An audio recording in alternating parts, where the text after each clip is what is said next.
Welcome, audience. Hello. I love you guys. It's another weekly recap. I've decided to put out the show on Twitter. So if you see this on Twitter, don't watch it there.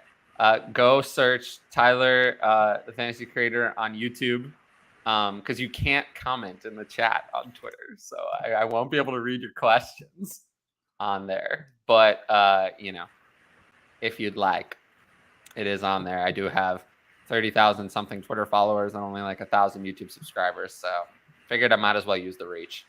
So as you can see, we have some different, a different panel today. You guys excited? Absolutely. Always. Matt, tell them about your, I can't believe it's calling you Matt. I've never hear anyone call you that. I feel like some people don't even know that that's your first name. They probably don't know, man. Well, there's also another Matthew Cooper in our chat. There's a lot of us too. Yeah, there's a lot. Yeah. But yeah, tell the people about yourself.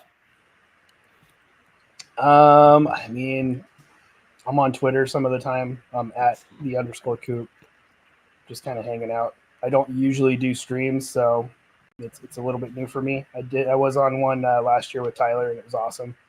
You were on something else, right? Recently. I mean, I did an interview with Dave Fantasy for In Between Media, so he's coming out with an article next week, I guess. Oh, it's an article. I thought it was okay. That's why I didn't see it. Yeah, we used StreamYard, but just for the conversation, and then he's writing an article. I never have any conversations without recording them. Yeah, he recorded about I'm not going to talk about fantasy and not record it. I know, what a waste, right? I mean, low key, like kind of. So yeah, I'm just happy to be here. Love both of you guys. You guys are awesome. Aww. I love me too. Love you too. What did you really expect me to say? I mean, come on. Like, you left it for me. But yeah, so here we have some questions. So Ed says, please, someone tell me what happened in week 13. Well, what did happen in week 13? I mean, Conan, do you have any, good takeaways? Or bad ones? I think it just seemed like a weird week in terms of some guys stepping up. Obviously, some of the bigger names struggled. I'm glad someone like Justin Jefferson can't be stopped, though, helping those guys out, even if he's catching very low yardage passes and stuff like that. But I don't know. I think we'll definitely get to some more specific questions, but it did seem like kind of a weird week, and there's a lot of injuries, and I think more so to like the offensive, like bigger names than we're used to. So that kind of put a damper on things, but there was definitely some fun football to be watched, though. What was your favorite game? What'd you say? I mean, I'm a huge tie guy. I loved watching. I'm a Giants fan, so I wasn't as into that tie. I just think it's really funny when a football game ends in a tie. So as a big soccer guy, I get a lot of crap for having ties in my sport. So it's just really funny to me when there's a tie in football. Yeah, I feel like the thing soccer gets the most crap for is the pretend injuries, the flopping. Yeah, absolutely. But right now, I just had a heartbreaking loss for Japan in the World Cup in penalties. So let's keep it football right now. Yeah, I mean, we wouldn't want to get into the record of Japan in the World Cup. I mean, there are many details that we could go into. I mean, we could go back very far. I mean, there are a lot of things that have gone very wrong over the last 20 years, but we don't need to go into that. I mean, it's a very sad story. Should have come prepared with that. Can you imagine? Can you imagine if we had all the stats? Well, yeah, I mean, I know, I do remember their very disappointing loss in 2002, when they were hosting the World Cup. But we don't need to revisit that. It's just so unimportant, right? That's before Conan was born anyway, so it's all right. I don't think it's before Hutch. It's before Hutch, and to some people's opinion, Ryan was born. But I think Conan is older. That's true. Who's older? I don't you remember Ryan? it. Huh? I'm a year older. You're a year older. Okay. No, I was 5 and actually living in Japan at the time, but too young to even remember. Yeah. Happy Monday, guys. Oh, wait, before we get to this, I have a couple things. So, one, if you're here, make sure to like the video, leave a comment, subscribe to the channel, and hit the notifications bell, to be notified about, surprise content, like the Jimmy Garoppolo video that I did last night.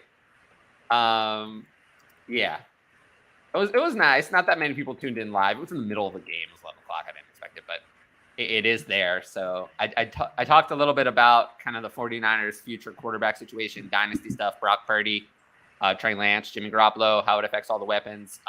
So if you want 15 minutes just about that, it's there. So check that out. It's on the channel. And then outside of that, as always, I did see someone signed up for a YouTube membership. It is just a tip jar. And it's not the best way to do it. My Venmo on Twitter is the best way. Because YouTube takes like a very high percentage of the money compared to Venmo, which is, I think, like 2% for a business Venmo, or Patreon, which is 8%. And then speaking of Patreon, you can always sign up for that. It's always there. It's in the link at the comment, whatever, the description of the video. And then, there was one other thing that we'll get to before we get into specific games, but we'll go to the chat first. Yes, Garrett Wilson to the moon. I agree. I appreciate you, Ed. But there wasn't really a wrong choice, honestly. Like, what would have been wrong? What would have been the bad choice to make? You couldn't really go wrong. Even if you pick Kenneth Walker, it wasn't wrong. You kind of got lucky this year. But anyway, let's talk about Garrett Wilson, because I think he's I didn't put him on the cover. I put Jalen Hurts on the cover because I think he's the front runner for MVP at this stage. For me, some people say Patrick Mahomes. I would vote for Jalen Hurts as MVP if I had a ballot. So I put him on the cover, but Garrett Wilson would have been another strong contender, along with A.J. Brown and Amon-Ra. Devontae Adams, of course, but I feel like we all expect that from him. Jalen Hurts also hadn't been on a cover for me for a YouTube video. He's just been so good that there wasn't one specific week that I decided to put him on the cover. He's just so good every week. He's too consistent. If he had like low key, like that's kind of week, it's easier to put him on there. But yeah, it's like T.J. Hawkinson has had 2 covers, pretty sure. One is a Lion and one is a Viking. Nice. Let's talk about Garrett Wilson. So right now in Dynasty, I have Garrett Wilson as wide receiver 8. It's very high, but I think it's. We saw his pace with with non-Zach Wilson quarterbacks. He's pacing for a 1,600-yard season. Yeah. He just needs a quarterback that throws a catchable ball, right? Or how did you put it? A receiver-friendly ball. Receiver-friendly. It was a PC comment for sure, yeah. Yeah, let's listen to the Zach Wilson statistics from this year. They're really not so good. So he's played in 7 games, completed, 57.8% of his passes. He has 6 touchdowns and 6 interceptions, and he's averaging 6.4 yards. Oh, no, sorry. I was reading the wrong column. That's actually Baker Mayfield's statistics for this year. It's Zach Wilson is actually 33rd among qualifying quarterbacks in receiving and completion percentage, but Baker Mayfield just one spot above him at 32. So yeah, no, I mean, slip that in there. You hear it being talked about even just like among the rest of the weapons on the Jets, where Zach Wilson's in, even though they're winning. I don't hear a lot of guys really praising Wilson. Obviously, he wasn't really playing that well, but they were winning. And not then well. Well. I mean, what is not well? He last among quarterbacks in completion percentage. Last. So that's not so good. What about touchdown rate? Wasn't going so well. He only had 2.1% was converting into touchdowns. That's not so good. Let's see. Yards per attempt. Oh, this one he was a little bit better. 24th out of 33. That's good for him. A miracle that he's not last. It's top 25. I know, top 25. What about yards per game? That one not so good. 31st behind Baker Mayfield and Lamar Jackson, who never passes the ball. Let's see. Maybe some other ones. It's bad. Let's put it this way. It's not good. I'm in no means saying I was quarterback rating. What about that one? Dead last in that one, 72.6. So that one is also not so good. I'm saying now, after a loss, you hear teammates standing up for Mike White, though. And they're saying, oh, no, that's my guy. That's my guy. And it's like, so it's crazy to me, like, how poorly he was playing and, like, how lack of a connection there was with everyone else in that offense. It's just that offense just looks better whenever it's anyone but Zach Wilson. Yeah, he made easy look hard. I mean, he made easy look hard. Exactly. He is a total failure. Total failure. It's really not so good. It's not so good. He should never start again. I think his time is up.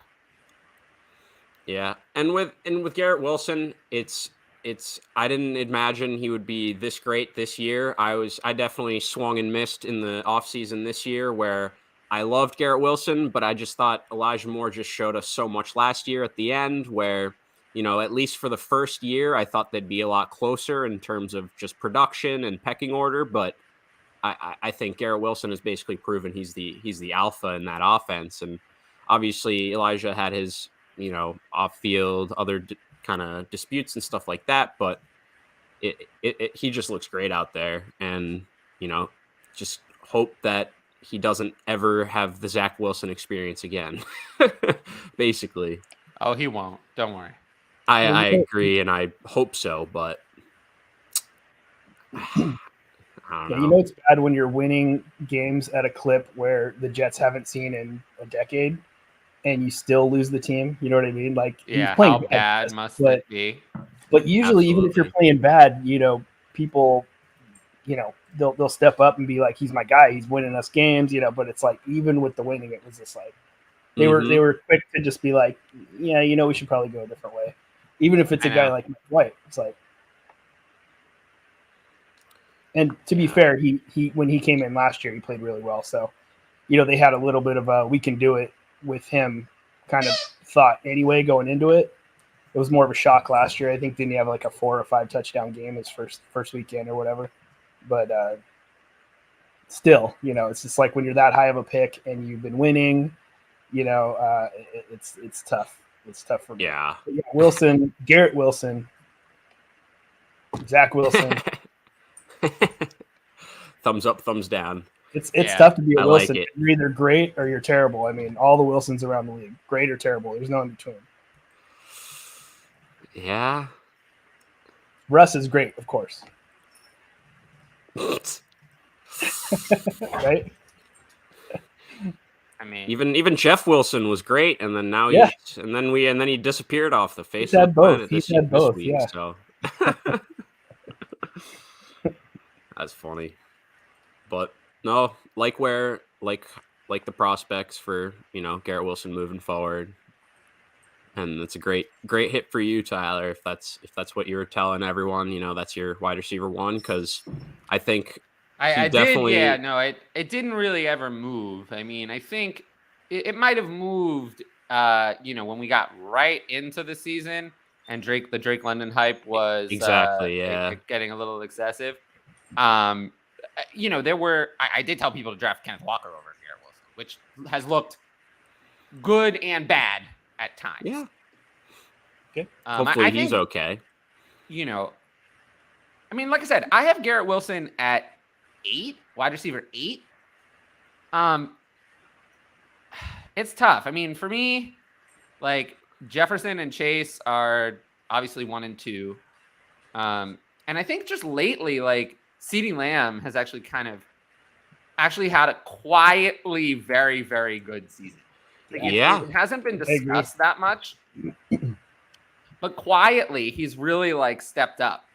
I was looking and, some of the stats for him. It's just like 5+ catches in 10 of 12 games. He's had 70+ yards in 8 of the 12 games. Like he's quietly doing very, very well. And obviously, there's some smoke about OBJ maybe joining that team. And I just don't think that even adding someone like that.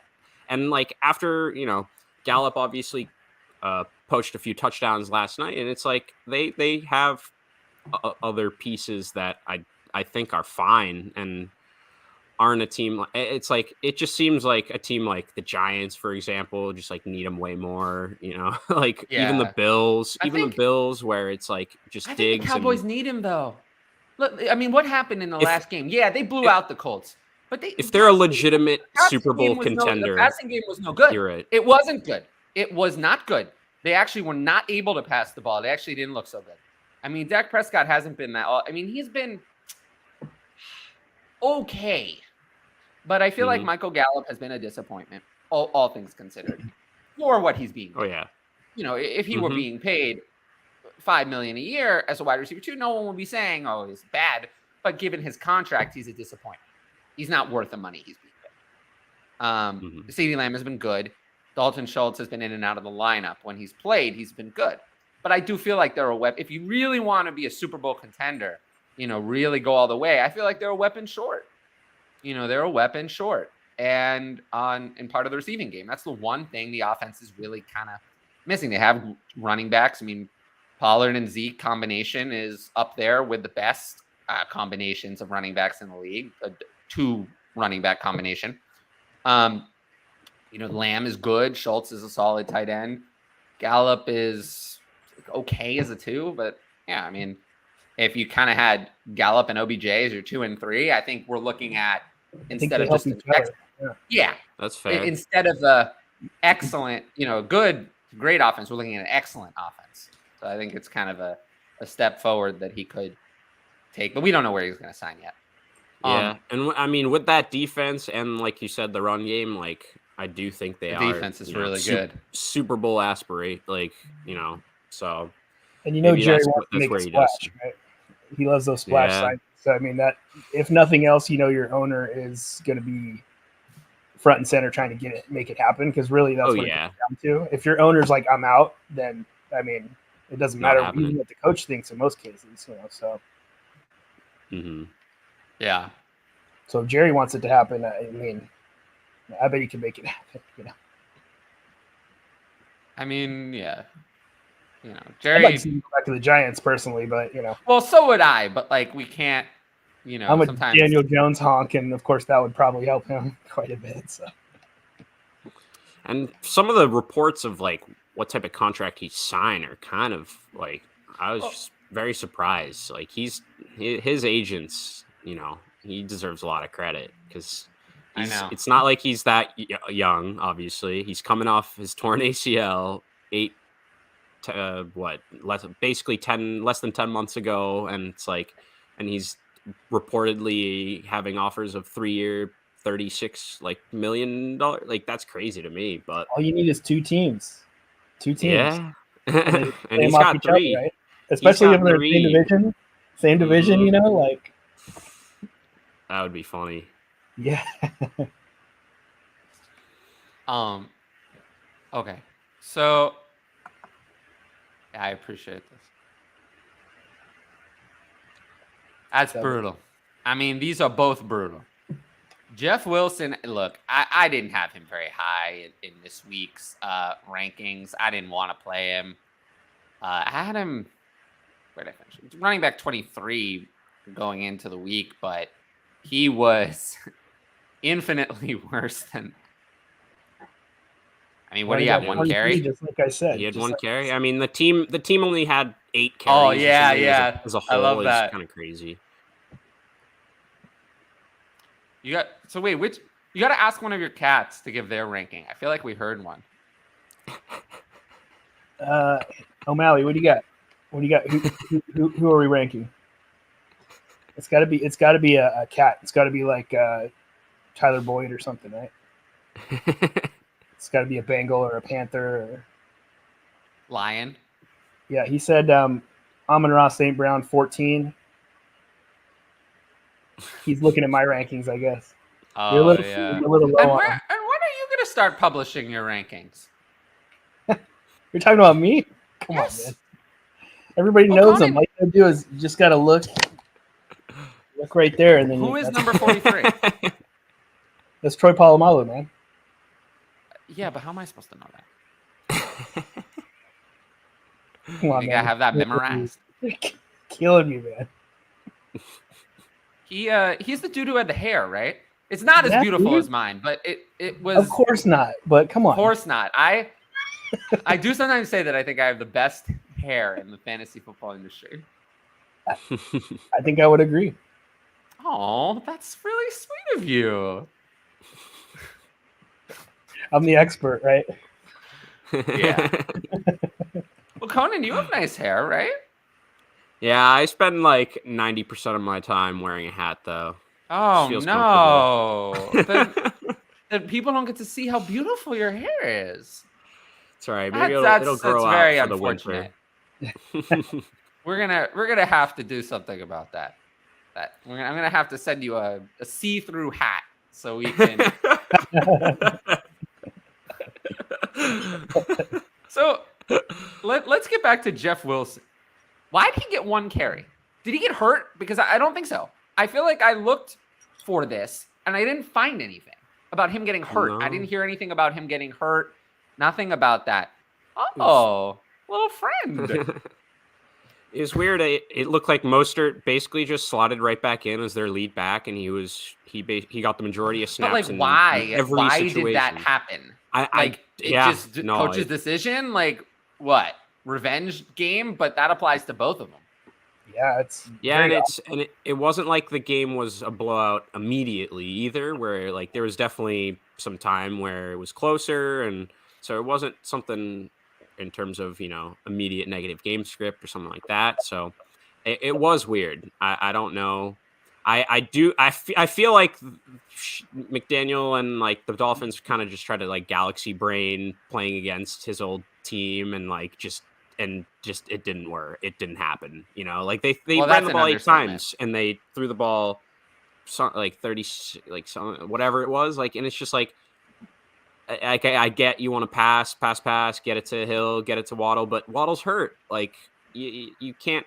It's just like you had Sherfield step up for the first play of the entire game. He takes it 75 yards and a touchdown. Like, yes, that's great, but you're that was the best moment.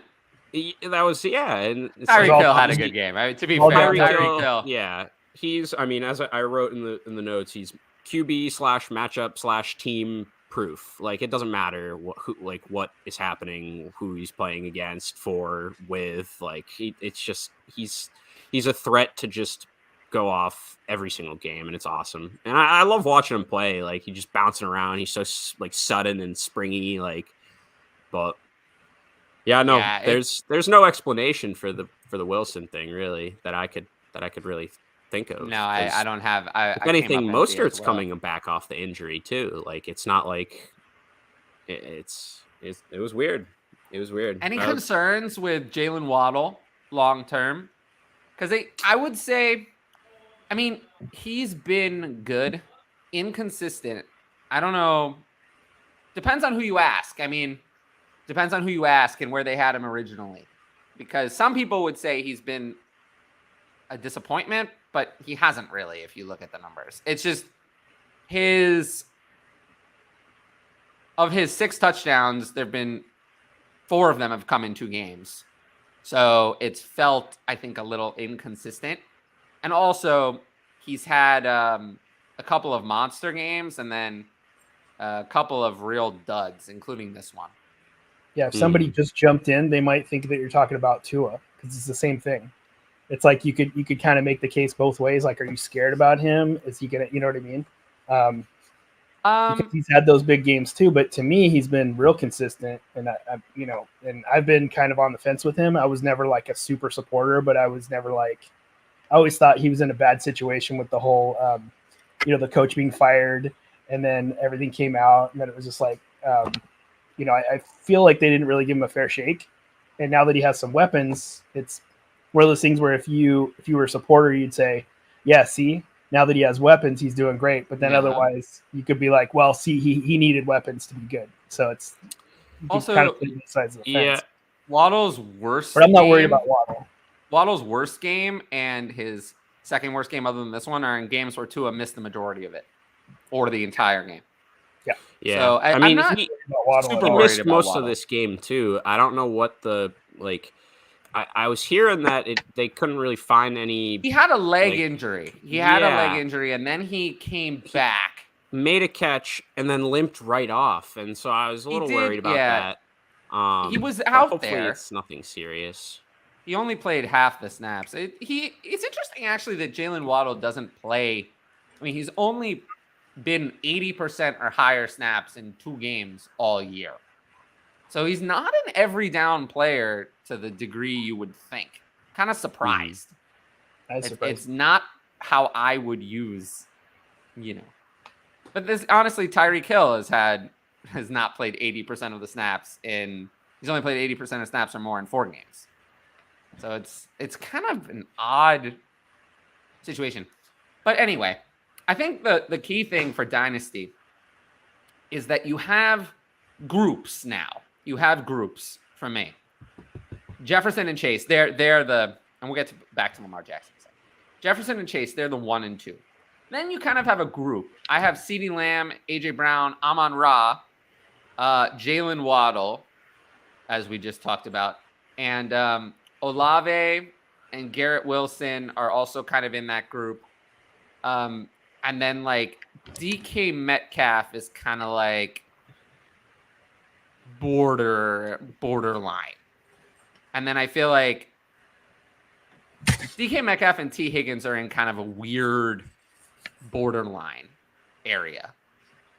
And then come the older guys in Tyreek Hill and Stephon Diggs. And then you have like, kind of a different group, like that includes like Burks, London, Godwin. Potential guys. Well, Godwin's not potential, but he's, he is older, but he doesn't, Godwin does not, you're not going to win a league behind Chris Godwin. Whereas you can win a league. Tyreek Hill can carry you there Godwin, himself. Possession. Yeah, it's not even that. Like Cooper Kupp is that to a degree, and he can carry you there. But Godwin just doesn't have, or he could have before obviously the injury. But Godwin alone just doesn't have either the touchdown, nor the yardage, nor the reception upside at all. So it's just, he's not that. He's a weird. It's not quite Jameis 2019 Godwin. No, I think that was the best year of Godwin's career. For sure. I don't think we're ever getting that Godwin back. That was his the zenith. Cup year. That was the zenith. Yeah, that was the year he stayed healthy. He had Jameis. Mike Evans missed some time. I think he still even missed a game or two. Oh no, he did. Yeah, he missed. He only played 14 games. He was the wide receiver 2 in 14 games. Mm-hmm. That was like his a star crazy turn. Year. I mean, that was Jameis 30 and 30. So that reminds me of Josh Gordon. Josh Gordon did that. He missed 2 games. He had the suspension, and he ended up the wide receiver 1. I do think the interesting thing though is how you value the younger guys like Olave and Wilson versus like DK Metcalf and T Higgins. T Higgins is the one where I'm kind of like a little on the fence. I mean, I think in terms I think all those guys obviously just very elite, great players. I think, like you said, the age just kind of plays that deciding factor if I'm trying to, go one way or the other. It's just, and that's why I think you have them basically in that upper tier, as opposed to Metcalf and Higgins are in slightly below that because of just they've been in the league a couple of years. Obviously, Yeah, but both but great. it's not just that. I mean, Higgins is younger than Jalen Waddle, so you have to be careful with That's that. true. I I mean, it's not that. I he's actually interesting. think, to me, I think T. Higgins doesn't belong in this group really, but he's there because he's only 23. If T. Higgins were Michael Pittman's age, 2 years older, then I don't think T. Higgins is anywhere near this value. Mhm. But he has the thing with T. Higgins is you have the potential for T. Higgins to play well the rest of this year, play well next year, and then be on a whole other situation and still only be 25. That's the advantage that someone who comes into the league at 21 has. You have, not that Robert Woods is the same player, but you have the potential to have a whole other career after your rookie contract and still have dynasty value. Whereas if you come in the league at 23 as a wide receiver, you don't have that. You can't do that. That doesn't happen. There are, I mean, like Stephon Diggs, for example, it helped him that he came into the league and was only 21 at the time.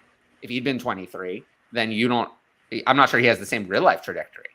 I'm not sure he gets the opportunity to be traded that way or all of that. He doesn't get to sign an extension in Minnesota, then be traded in the middle of that extension, then sign another extension with Buffalo. That doesn't happen if you come into the league at 23. So it is something that I have learned is I do downgrade someone who comes into the league at 23 versus 22 or 21. It is an advantage. It's an advantage. 21 versus 22 is not as big of a deal, but it actually matters to me more. If someone comes in at 23, I'm definitely downgrading that player as a wide receiver for sure. What about if they come in at age 45, like Velus Jones? Yeah. Yeah. Well, then, then I'm definitely downgrading them for sure. Yeah. Velus Jones is one of the worst draft picks ever. I mean, he's done nothing at all. At least he wasn't expected to do anything, so he's lived up to the non-hype, right? What about Lamar Jackson? This one, I think Lamar Jackson bet on himself and lost, right? I mean, that's the reality of what's happened at this point. He's been terrible since week 3. I mean, I don't want to say terrible, but fantasy football, I think, covers up how not good Lamar Jackson is actually. I think Lamar Jackson, while he's been okay for fantasy football, for real life is not it. He has not been good. Since like week 3, he's really been, QB wins and fantasy, I think, are covering up some stuff for Lamar Jackson because he's just not been the same. Yeah, I mean, I think he had 12 total touchdowns in the first 3 weeks, and I really don't think he's gotten to that many in the 12. He had 12 total touchdowns, and he had 8 in the next 9 games following. So you are correct. There you go. Yeah. So it's like, it's not so good. Yeah. And like those weeks 2 and 3 where he was the overall QB1 both weeks, I think that's still really like keeping his season-long QB ranking kind of intact, where he's still firmly in the top 10, even though he's barely kind of finishing as a top 10 guy the last few weeks. So he's missed Rashad Bateman. He's missed just having not that Rashad Bateman was particularly effective in the games that he played. I'm not going to lie. He was actually not so good. He was not effective in those games. Mark Andrews too, right? He had missed him for one game, half a game. Mark Andrews has been a total bust this year. I mean, considering what he cost. I think Lamar needed him. You know what I mean? So when he missed those couple but Lamar games, hasn't been good in the games that Andrews played. He hasn't been good in general, I guess. Likely really did pretty good in those, but he really hasn't been good. I mean, he has 200-yard games in the season rushing. They're weeks 2 and 3. He has 3 games which he's thrown 3 or more passing touchdowns. It's the first 3 weeks. He hasn't been good. I mean, if the quarterback that's played the last 9 games, 7 touchdowns, 5 interceptions, 61.7% completion, 6.27 yards per attempt. That's awful. That's worse than Zach Wilson. Right? Yeah, that's worse actually than Zach Wilson. That's awful. That's the worst in the league. And he's running for 57.9 yards a game. Even if you toss out the last game where he barely played, it's still only 64 yards a game, which, don't get me wrong, that's excellent. That's excellent. That's 1,088 yards over a full season. But if he's going to pass as badly as he is, then it's not like, it's not difference making for whatever reason. It's just not, he's not hitting those highs. And he's not that efficient on his carries either. Been kind of a mixed bag. It's a numbers game. Yeah, I mean, that's the thing. 80 yards or whatever. Yeah, he's providing so much as a rusher, but he's struggling for 200 yards passing and any passing touchdowns. And that's the part where you kind of need, something as a passer. Even when, Justin Fields, he's rushing for 100 plus yards, he's at least throwing 100 plus and a touchdown. It's helping that out where, this week he didn't have that and he was only, 19 points. Yeah. But I mean, the good news for those who have Lamar Jackson is that the Ravens are in the playoff hunt. If the Ravens were 3-8 or whatever, they'd probably just shut Lamar Jackson down with this injury. But since they're in the playoff hunt, I think he's going to play as soon as he can. Did you think the Bears might do that with Fields? You know what I mean? Because they were I'm less concerned about a shoulder. It's his off shoulder. Mm-hmm. Or his throwing shoulder, maybe. I mean, you see but his off shoulder, that doesn't carry the same kind of long-term risk. No matter how bad the injury is in your off shoulder, it's not something that's going to affect your 2023. Your throwing shoulder, that's a totally different story. But yeah, much more worried about a knee or a throwing arm issue. Off shoulder injury, what's the worst thing that could happen? You tear it, you still come back in plenty of time. It's just not, there's just no, the downside. It is important for a young quarterback to have game time, to play games, to have regular season reps. It is important. And if he's healthy enough to play, I understand it, with just the off shoulder. Mm-hmm. I don't know what they're going to do about Lamar. Yeah, he's not going to play next week. They just came out and said that is less likely that he's available this week, and he's kind of week to week is what they're labeling it right now. I mean, so they don't even know if he's going to be. I don't expect him this week. That's for sure. No, there's no chance it's going to be this week. And the week after is looking hazy, I guess, as well. But I don't think it's going to keep him out for more than probably those 2 weeks, maybe 3. But we'll see. Well, so if you're in let's say you're fantasy. So do you think Lamar being out helps or hurts the other Ravens? Because I think it actually helps. I think they're better off with Tyler Huntley. Yeah, I agree. Not the Ravens as a team, but I think that the other fantasy weapons are better with Tyler Huntley because Tyler Huntley is going to throw more and run less. He isn't Lamar.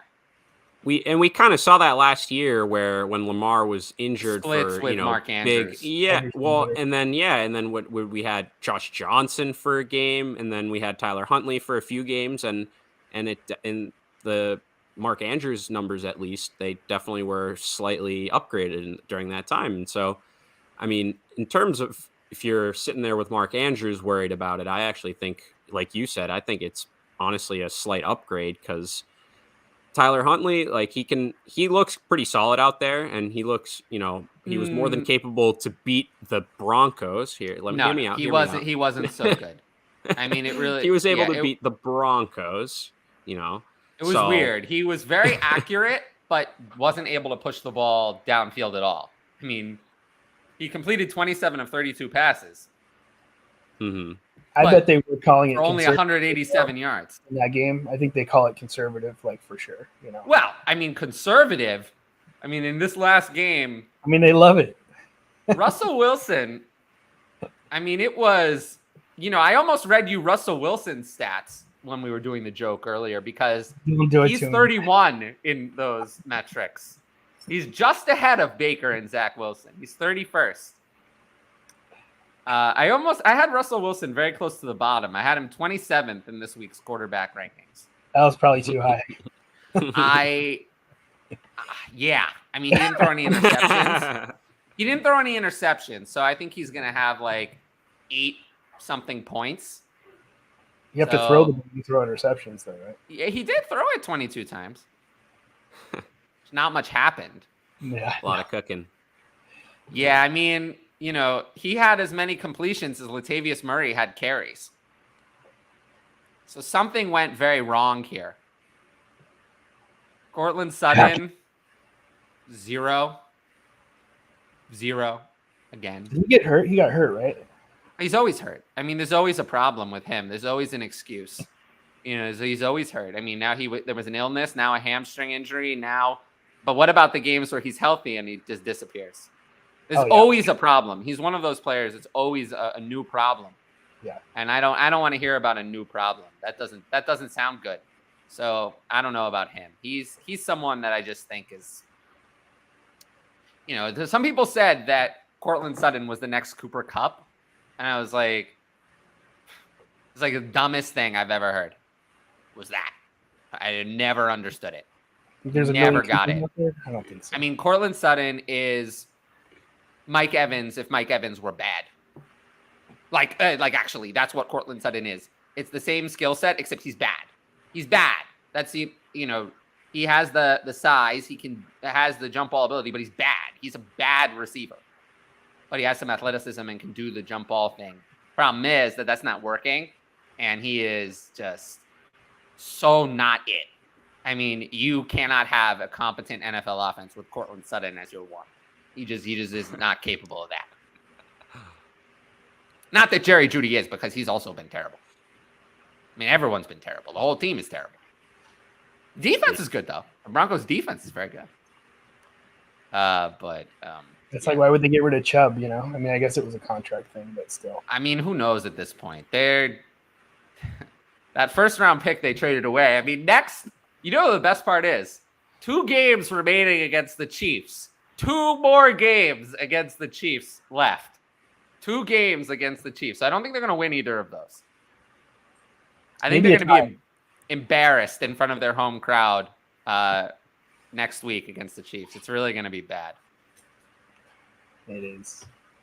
All right, let's talk about Lamar Jackson. So in Dynasty, you know, most people play Superflex.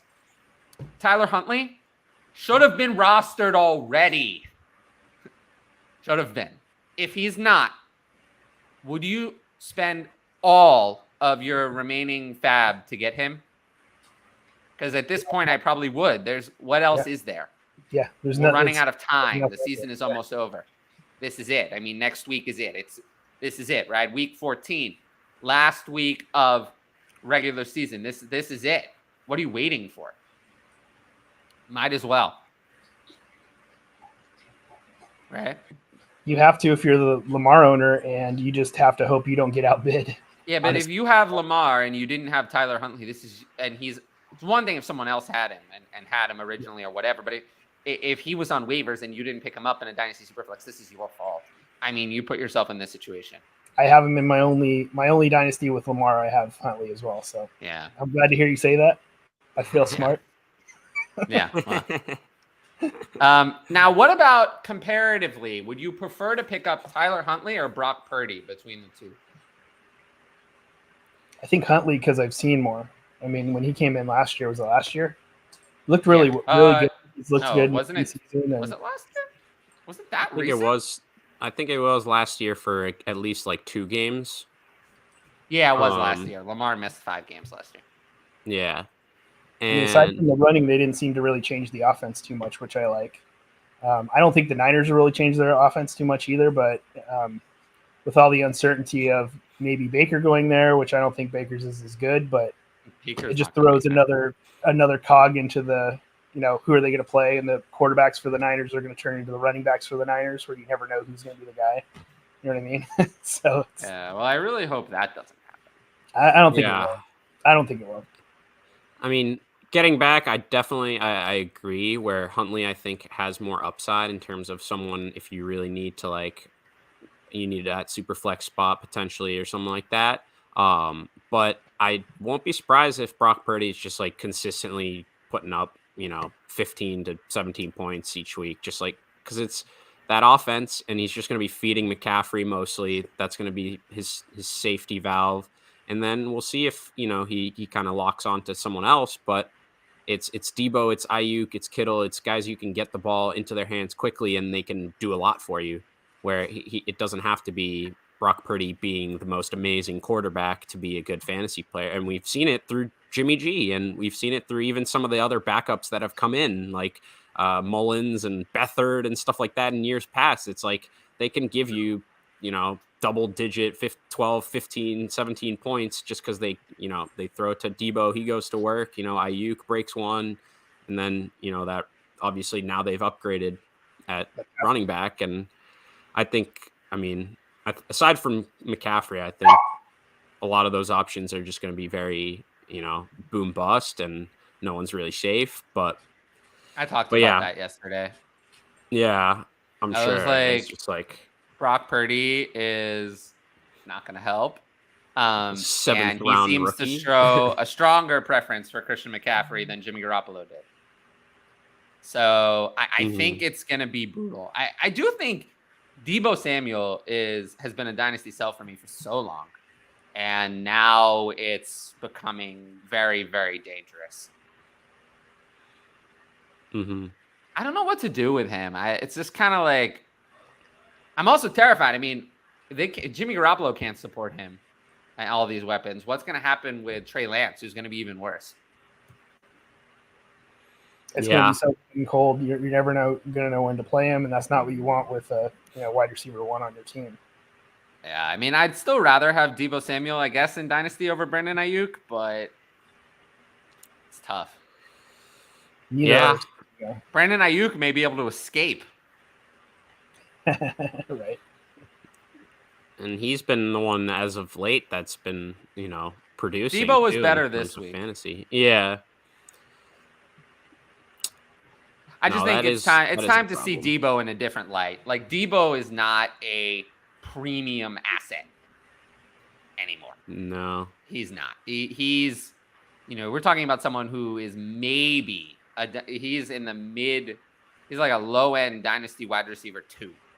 I was just about to say, if you can still get like mid wide receiver 2 value for him, like mid to high, because we started off like you're saying, he was like a lower wide receiver 1 type of asset, and that's how he was viewed for a while, and even through some of like a lot of this year. And that's just not the case. And it's just exactly, and that's just vaporized. And so if you can still get, trade him away, get some value where you're getting a wide receiver, a mid wide receiver 2 back, it's like, I think I'm hard pressed to find a reason why I shouldn't kind of be doing that, because I'm like you, like I'm kind of scared about just the prospects of his usage and just like that team, and there's just too many mouths to feed.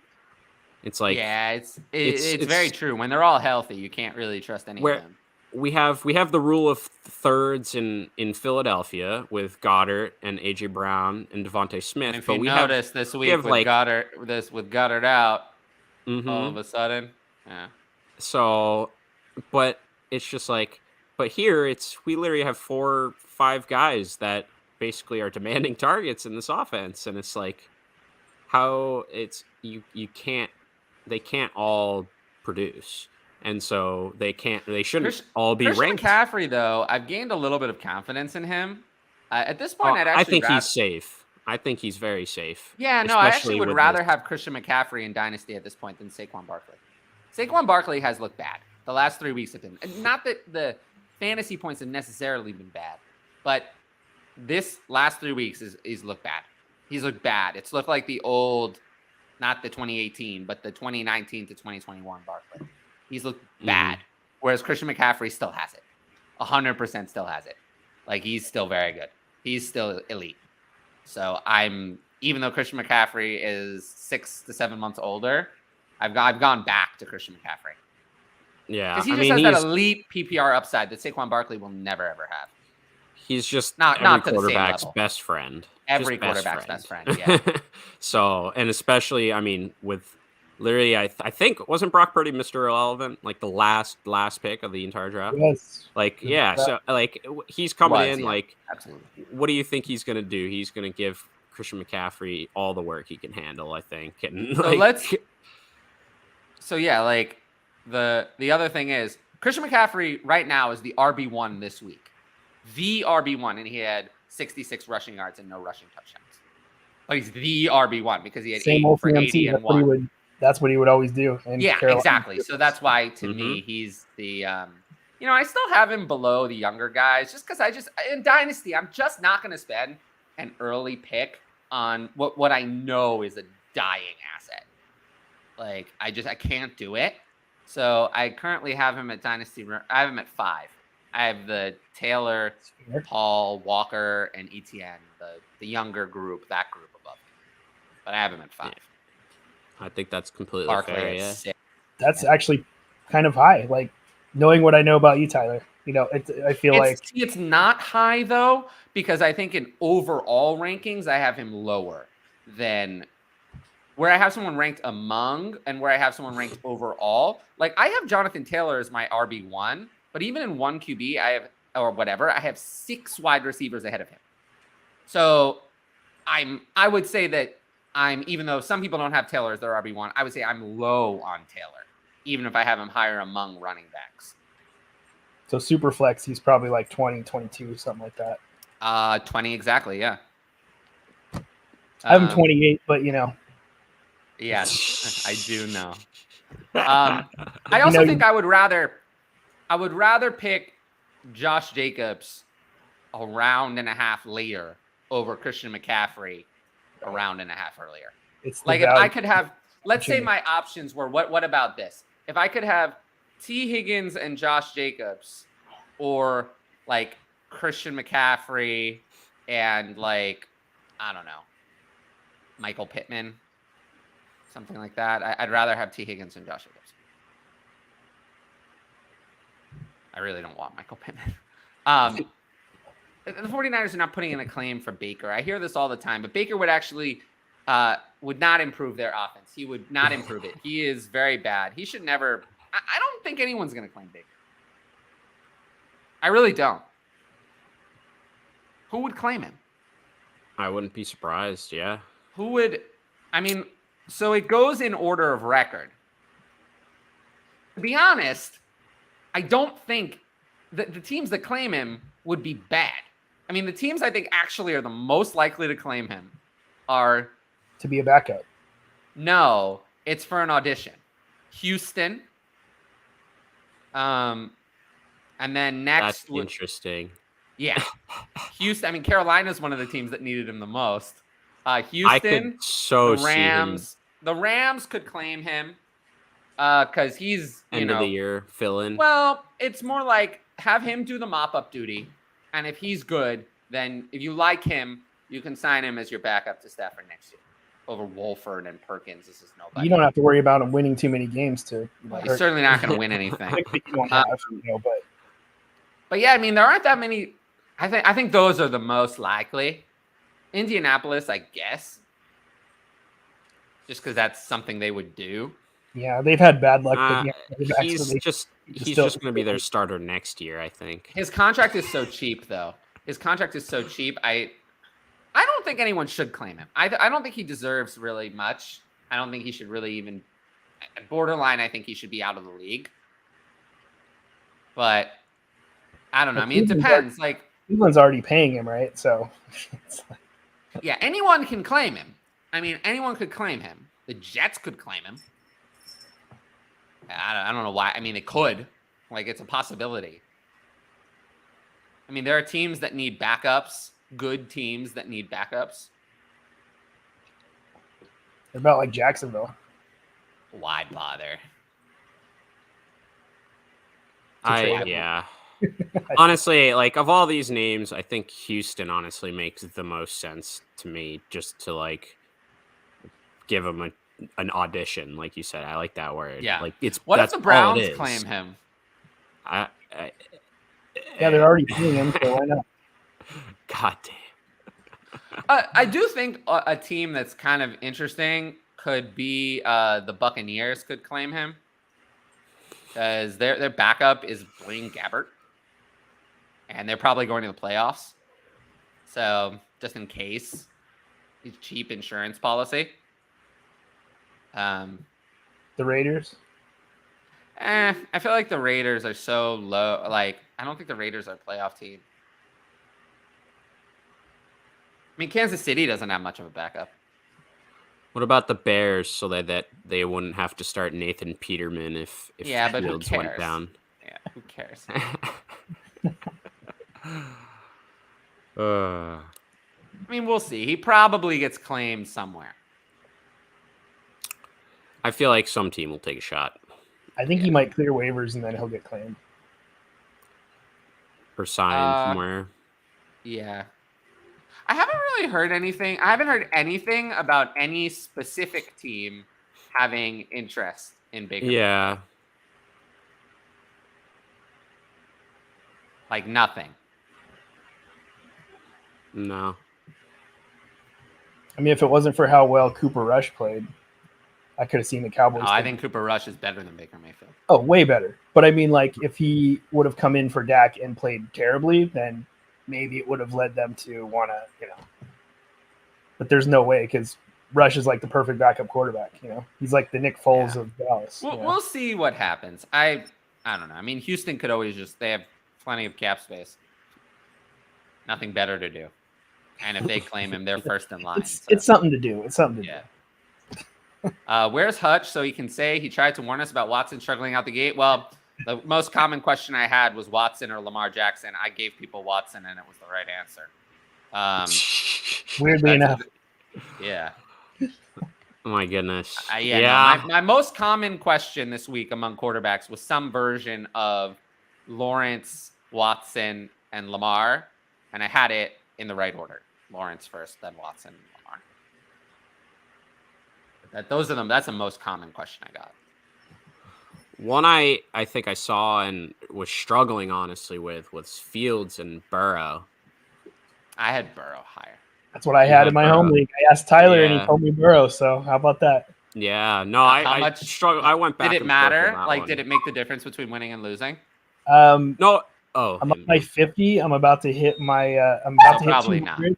To be the highest score in the history of my 22 years in that league. So, is that? It might get me to that score, which is important, right? Is that a cat making that noise?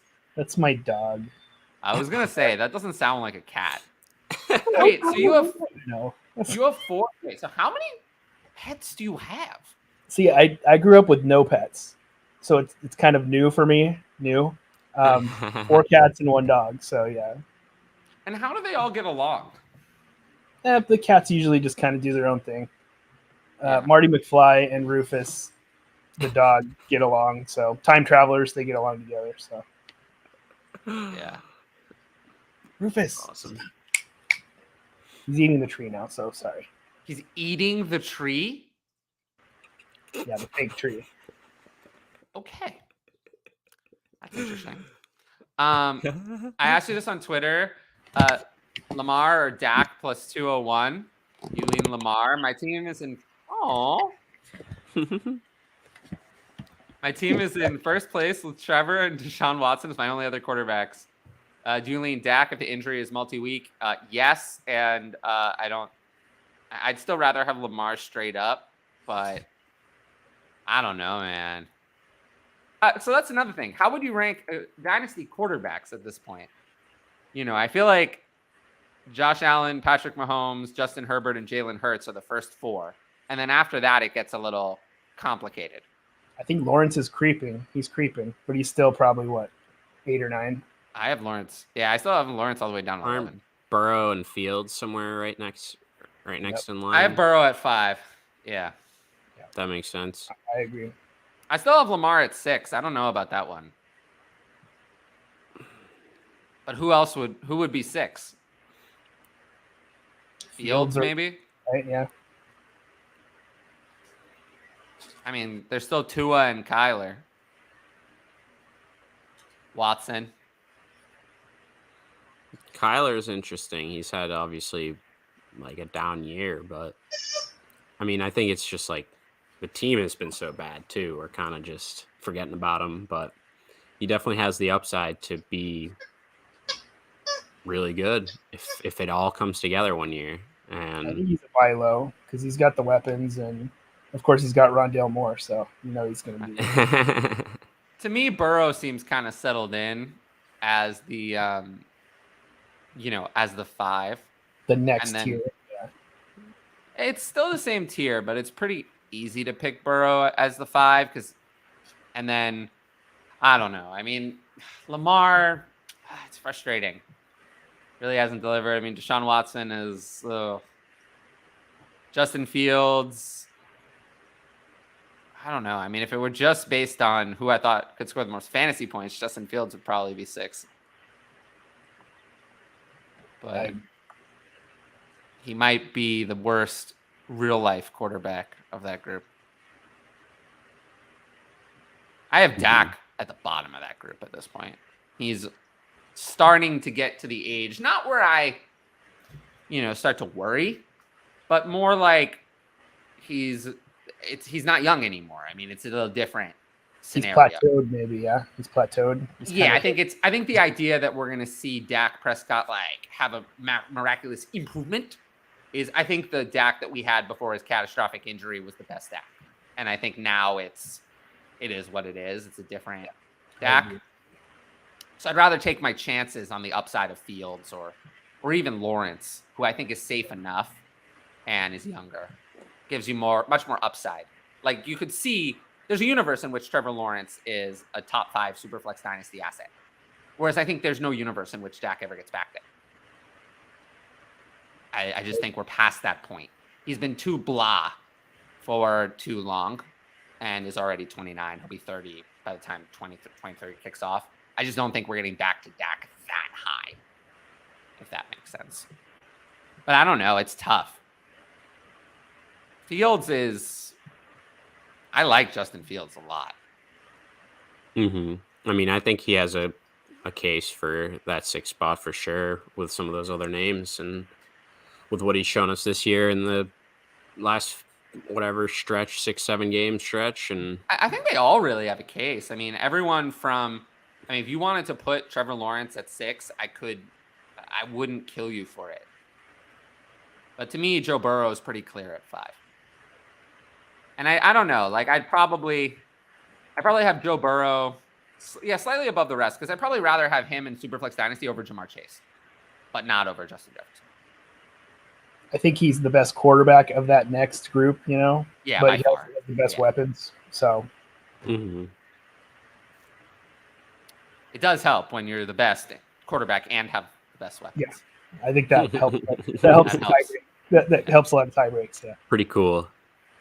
But we'll see. Lamar Jackson, I think, will be an interesting conversation because he's still pretty young, and we'll see what happens going forward. But yeah. Speaking of Garrett, my team mentioned above has that helps. Waddle, Lamb, DK Metcalf, Jamar Chase, Garrett Wilson, and Pittman. Pretty nice. Yeah. No, I mean, it's nice to have good players. The Mike White T-shirts. Oh my god. They were great. If I was a Jets fan, I'd have one, but yeah, you can't justify it other than being a Jets fan. It's so crazy that Dallas is looking at OBJ when they could have just kept Amari Cooper. I mean, I've said this many times. I don't understand what they were thinking. I really don't. Yeah. I mean, you see, I agree. Amari has just been such a weird home and away split. Like, just some. I don't get it. It just defies all just no matter what team he's playing analytics for, too. But this year it's just home. He's awesome. Away, it's just a nightmare. And then if he's playing at a neutral site, I guess that it's close enough to home and he can play well.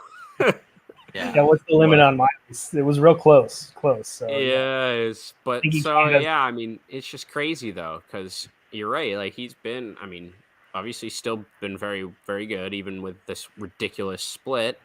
Um, and it seems like a receiver that the Cowboys could use. We'll see. Any young tight ends have you excited for? I mean, there's always someone I'm excited for. Dulcich and Chigakonkwo with decent days and Bellinger finally back. Yeah. I mean, Dulcich, I am very excited for, but unfortunately, he's stuck with Russell Wilson. Yeah, I think that's the more well-known, popular one. But I wanted to bring up Chigakonkwo like at some point if we got to that game because it seems like he's involved. Like every week, he's making one play, one big catch, and he's like flashing. You're like, whoa, like that was nice. Like, and I think he's a great just like dynasty stash or like super cheap buy low or something because he's just a super freak athlete, which is what you want at that tight end position. And I mean, so far right now, I'm pretty sure he's leading the tight end position in yards per route run. Obviously, small sample size, but they like to get him out, and he's got that after the catch ability.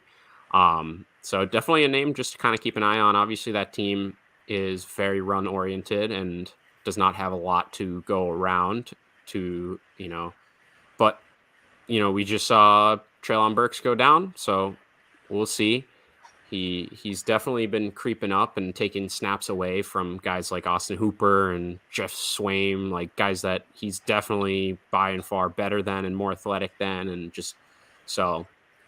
I mean, I'd like to see it. We'll see if he kind of can expand his role over these last few weeks of the season, because that's a weapon. I mean, I think the Titans need like they don't with no Treylon, like they really don't have a guy that's like explosive and like can make a big play. He's the guy. He's made a big play almost every week for like 4 or 5 weeks straight, like 30, 40 plus yards. So he's exciting. Yeah, Titans could really use a guy like AJ Brown. Yep. Yeah. That reminds me of your colorblind tweet. Remember? Still holding out hope. AJ Green, yeah. Yeah, no. AJ so Green funny. is not it. Daniel Bellinger to me though is more. I mean, he was pretty good until that eye injury. Mm-hmm. And I think it's promising. He did really well in his return. Obviously, not from like a great fantasy standpoint, but in terms of involvement and usage, like he was out there a lot and he was getting looked at. So I like Bellinger as well. I mean, more so than Okonkwo for like this year, but just another the Giants young have like tight end. no receiving weapons at all. It's Slayton. I think they're getting Bellinger. exposed also because teams must be stacking the box against them, realizing that they just have no one who's scary.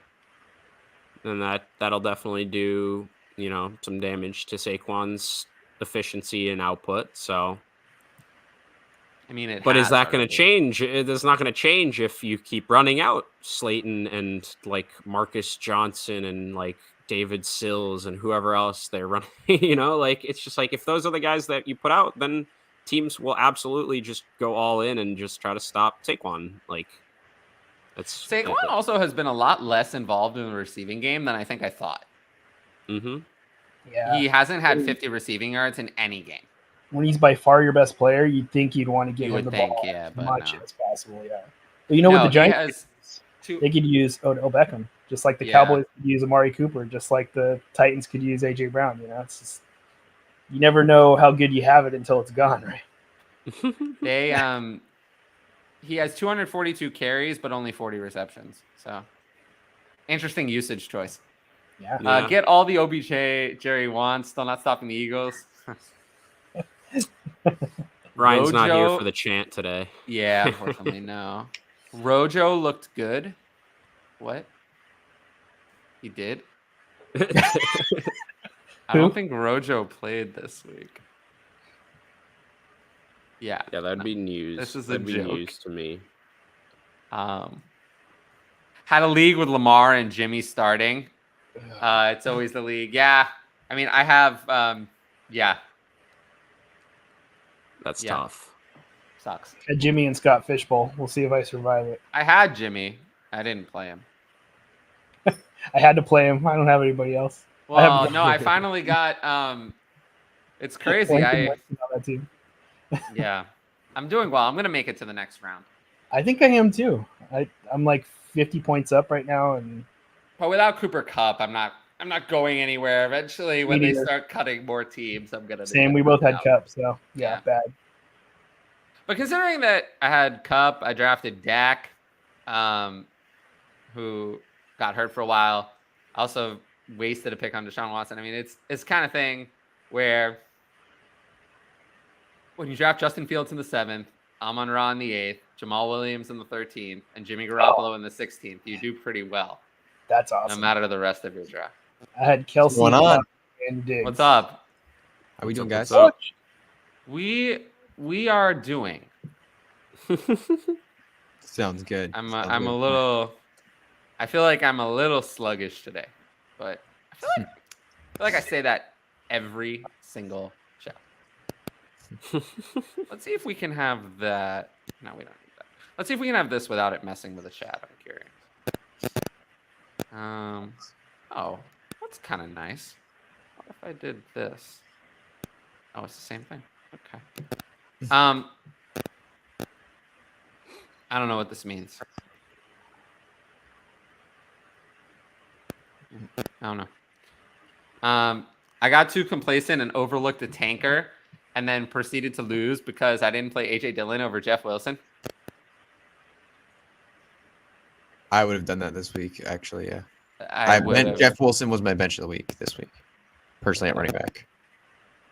I would have played with Jeff Wilson and gone down with the ship, so happens. We talked about Jeff Wilson. And I don't think this was an obvious choice. Almost nobody had it ranked that way on Fantasy Pros. So pretty sure it was 97% or so in favor of Jeff Wilson. So I don't think this was obvious at all. It's always, you know what I always say? It's always obvious after the week is over, right? It's always obvious then. It's always obvious then. If you could start the players after you know how many points they scored, then it would be really easy, wouldn't it? Well, that's called best ball. Best ball. Yes, that's why I don't like best ball. That's why they don't call it worst ball. Come on.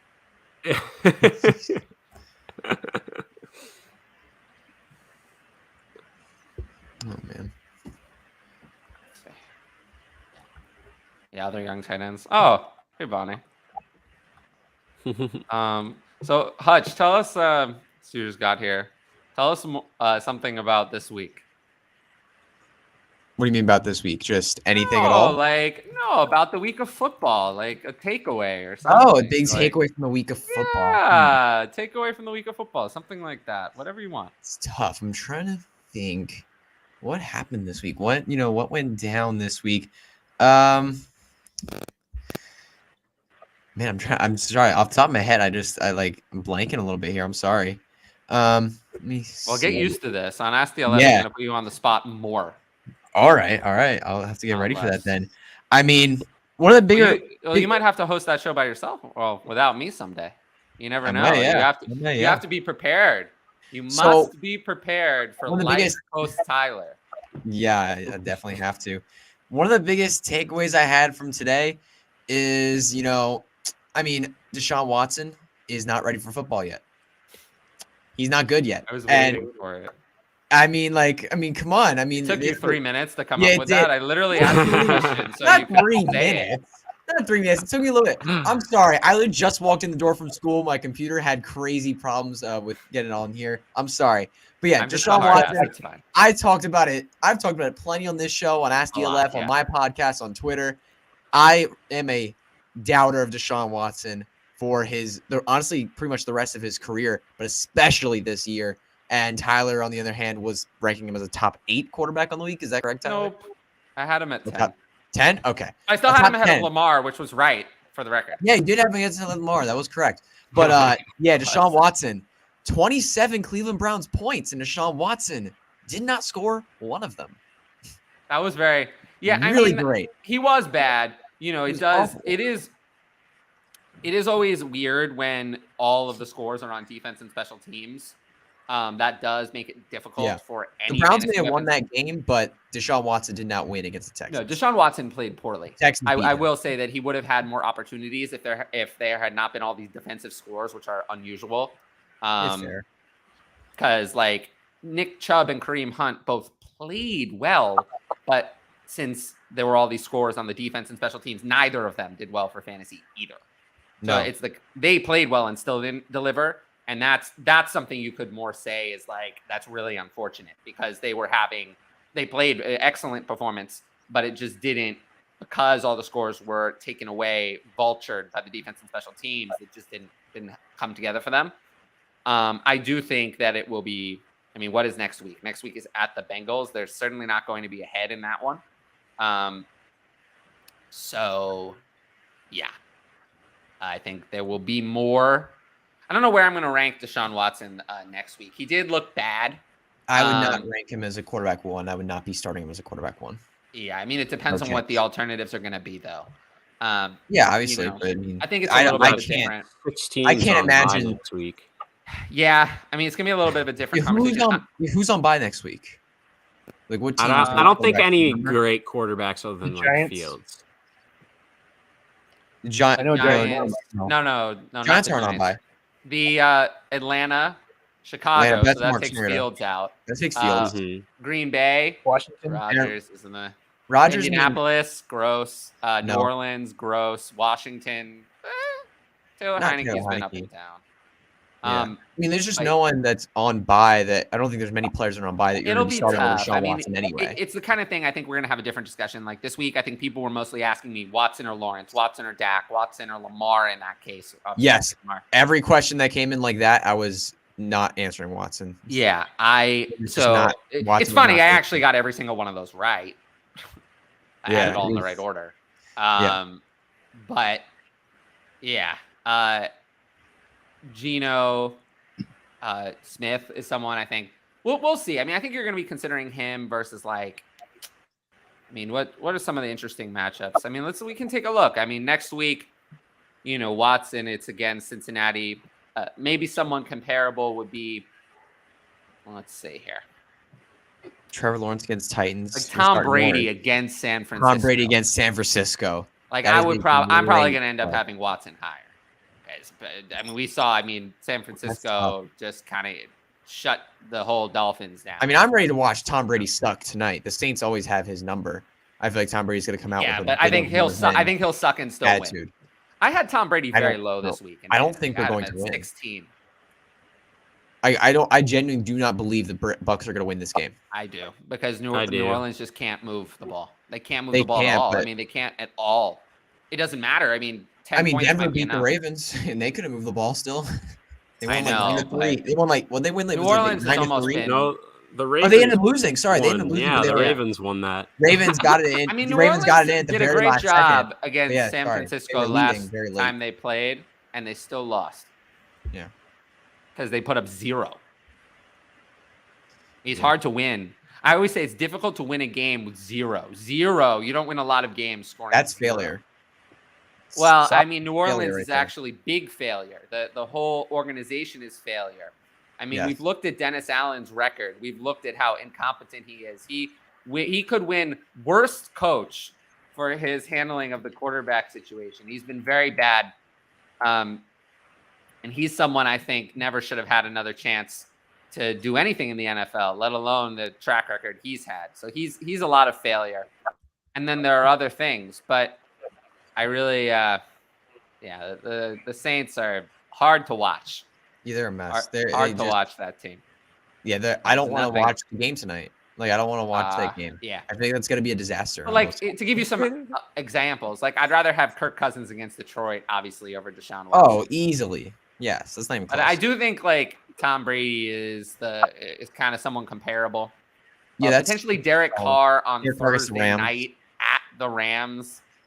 The Rams offense doesn't move. The Panthers is easy, right? What about Daniel Jones against the Eagles? Because of the rushing. No. You don't think that's you would start Daniel Jones has been. This last week he had 71 rushing yards, but you never know. He's finished QB 14, QB 3, QB 20, and QB 11 his past 4 weeks. Depending on your scoring systems, obviously, but I'm looking at 6-point pass. Although the best game was against Detroit. Yes, against Detroit, obviously.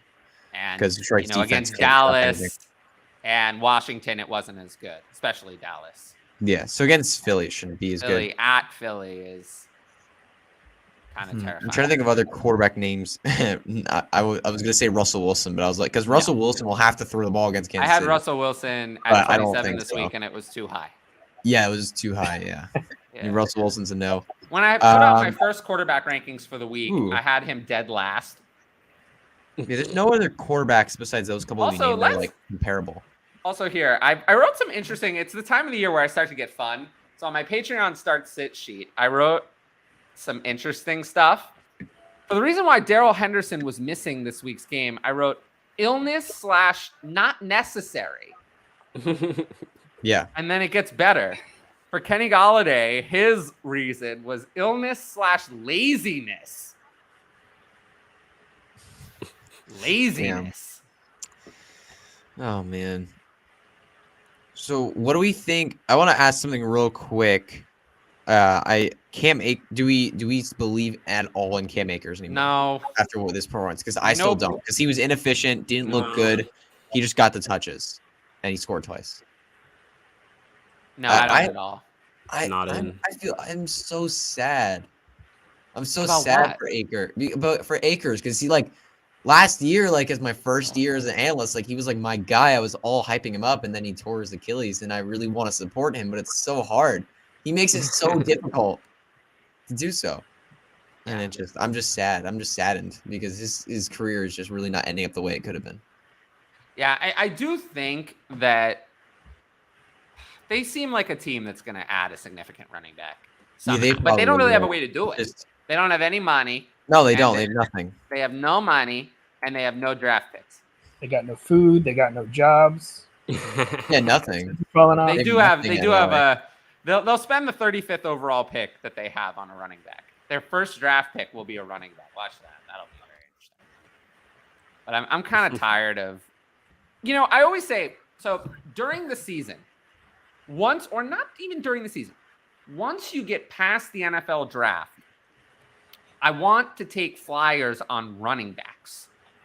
Pretty much after the top 80 players, I pretty much only want running backs. Maybe not top 80. Maybe it's more like top 100. The line is around there. It's around 100 usually. And then I always want running backs. But from now until the NFL draft, those running backs can often just, if you're holding Cam Akers, he could just be eviscerated.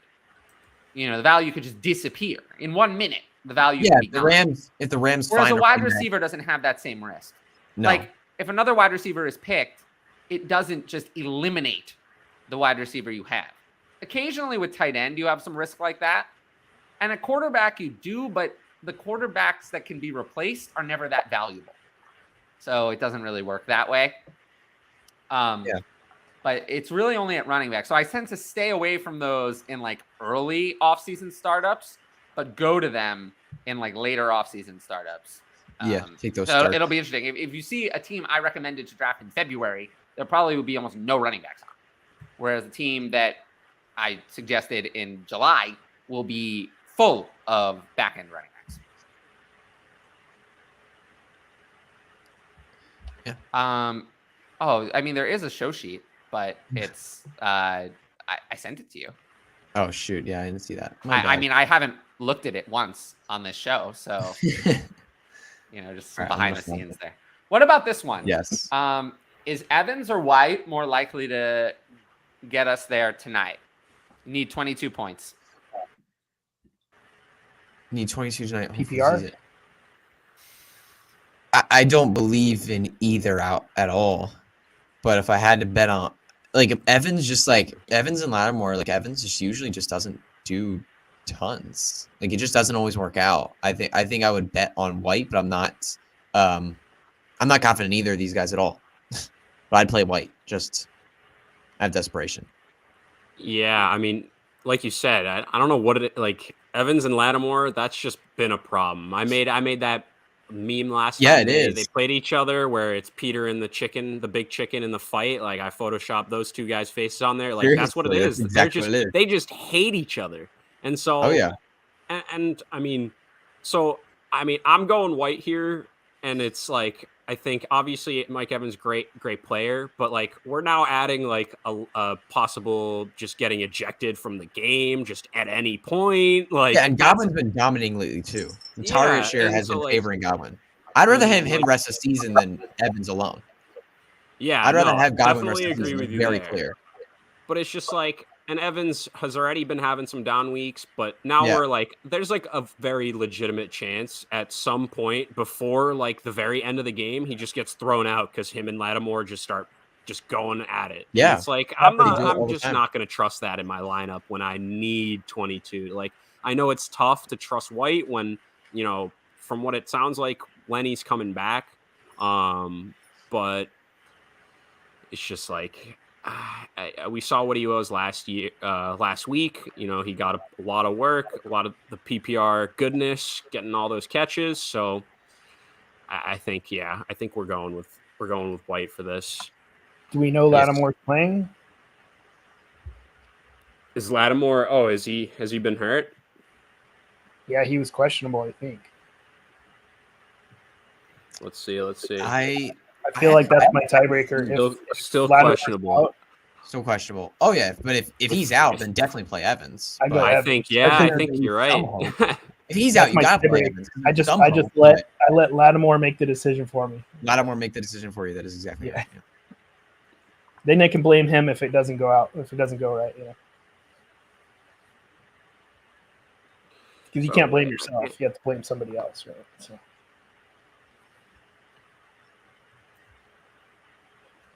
I can't pick these. I can't pull these questions up right now. 1 sec. Let me see what's going on.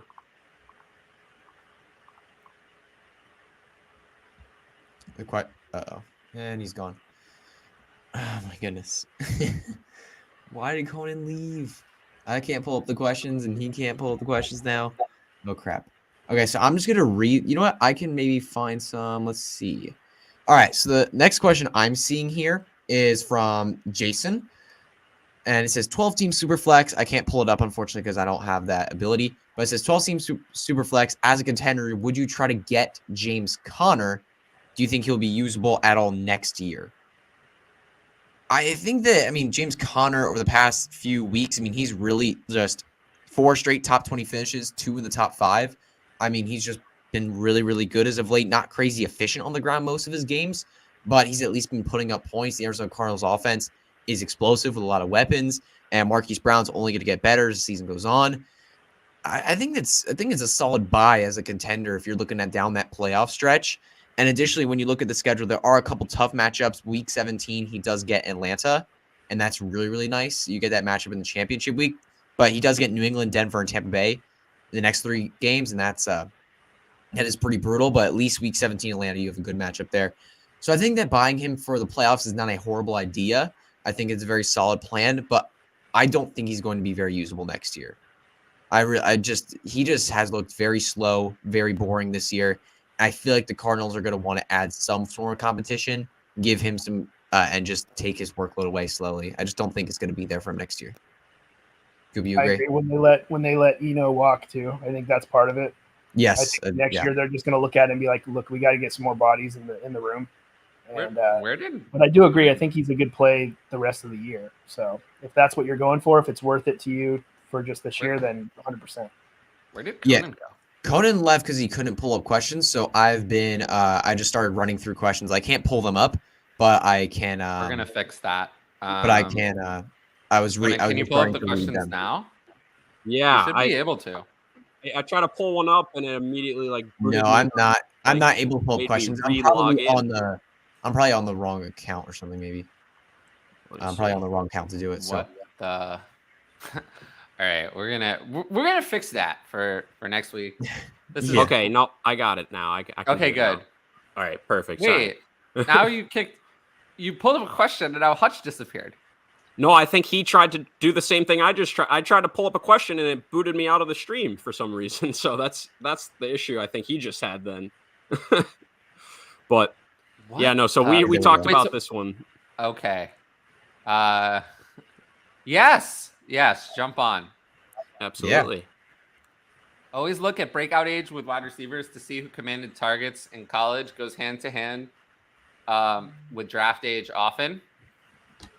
Mm-hmm. Absolutely. Yeah, I mean, they definitely have specific stats like dominator ratings and stuff like that, which is just like how much they mean and contribute basically to their college offenses in terms of catches and the targets and the touchdowns. Yes. Like, can they basically just dominate wherever they're at? And that absolutely goes hand in hand with some of these beasts that we see, making plays in the NFL, where we saw them, even if it was, a smaller school, they had a 35% plus dominator. It's like they're gonna produce. Like, this guy's really good. Like, and so absolutely agree with that day. Yeah, honestly, Yeah. couldn't say better. Conan said it well. Conan, you want to go Yeah. through the okay. Absolutely. And then Ed continues and asks on, are the Ravens going to tag him or let him walk? Rumors of the offensive coordinator leaving could really hurt him as well. Obviously talking about Lamar. I mean, we talked a lot about him, but this new injury is just further complicating things. Yeah, I think the Ravens, I mean, we were talking about this with Kyler Murray and Dak Prescott. When you have a franchise quarterback as an NFL team, they're going to look like they're going to hold out, but in the end, I think that a deal is going to get done. They're going to sign him for something because you just can't let this guy go. He's a franchise quarterback. He's the guy that you think can win you a Super Bowl.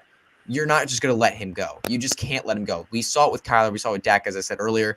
Like, it was a holdout, and eventually the quarterback got what they wanted because they're a franchise player. Lamar is going to get his, and I think he's going to be a Raven for pretty much the rest of his career, or at least like the next 4 or 5 years, depending on how long this deal is. Oh, I don't know about that. I don't think they let him walk. Oh, I'm not so sure. I think they re-sign him. I also think they're going to give him what he wants. I agree. Like, they really should, and I do think at the end of the day, like, I probably lean like that he will. But how are you feeling for the Broncos right now? I mean, that's a whole nother. That's a whole different story, though. No, well, what about if you're the Rams? You chose to. It was after the season. You chose to extend Matthew Stafford to this contract after you traded for him and won a Super Bowl. It's a little bit different because those guys, like, they weren't like off rookie contracts. Like, these guys were like more veterans in the NFL. If you're the Cardinals right now, are you happy or not so happy? Not happy. So not happy. There's a comparable one, right? That one didn't go so well. What about, the Eagles, when they extended Carson Wentz's contract, how long did it really take them to get out from under that? Really, it took drafting Jalen Hurts, getting lucky with a quarterback in the second round, and then, having a cheap rookie contract, because if they didn't get that, they would have been screwed forever.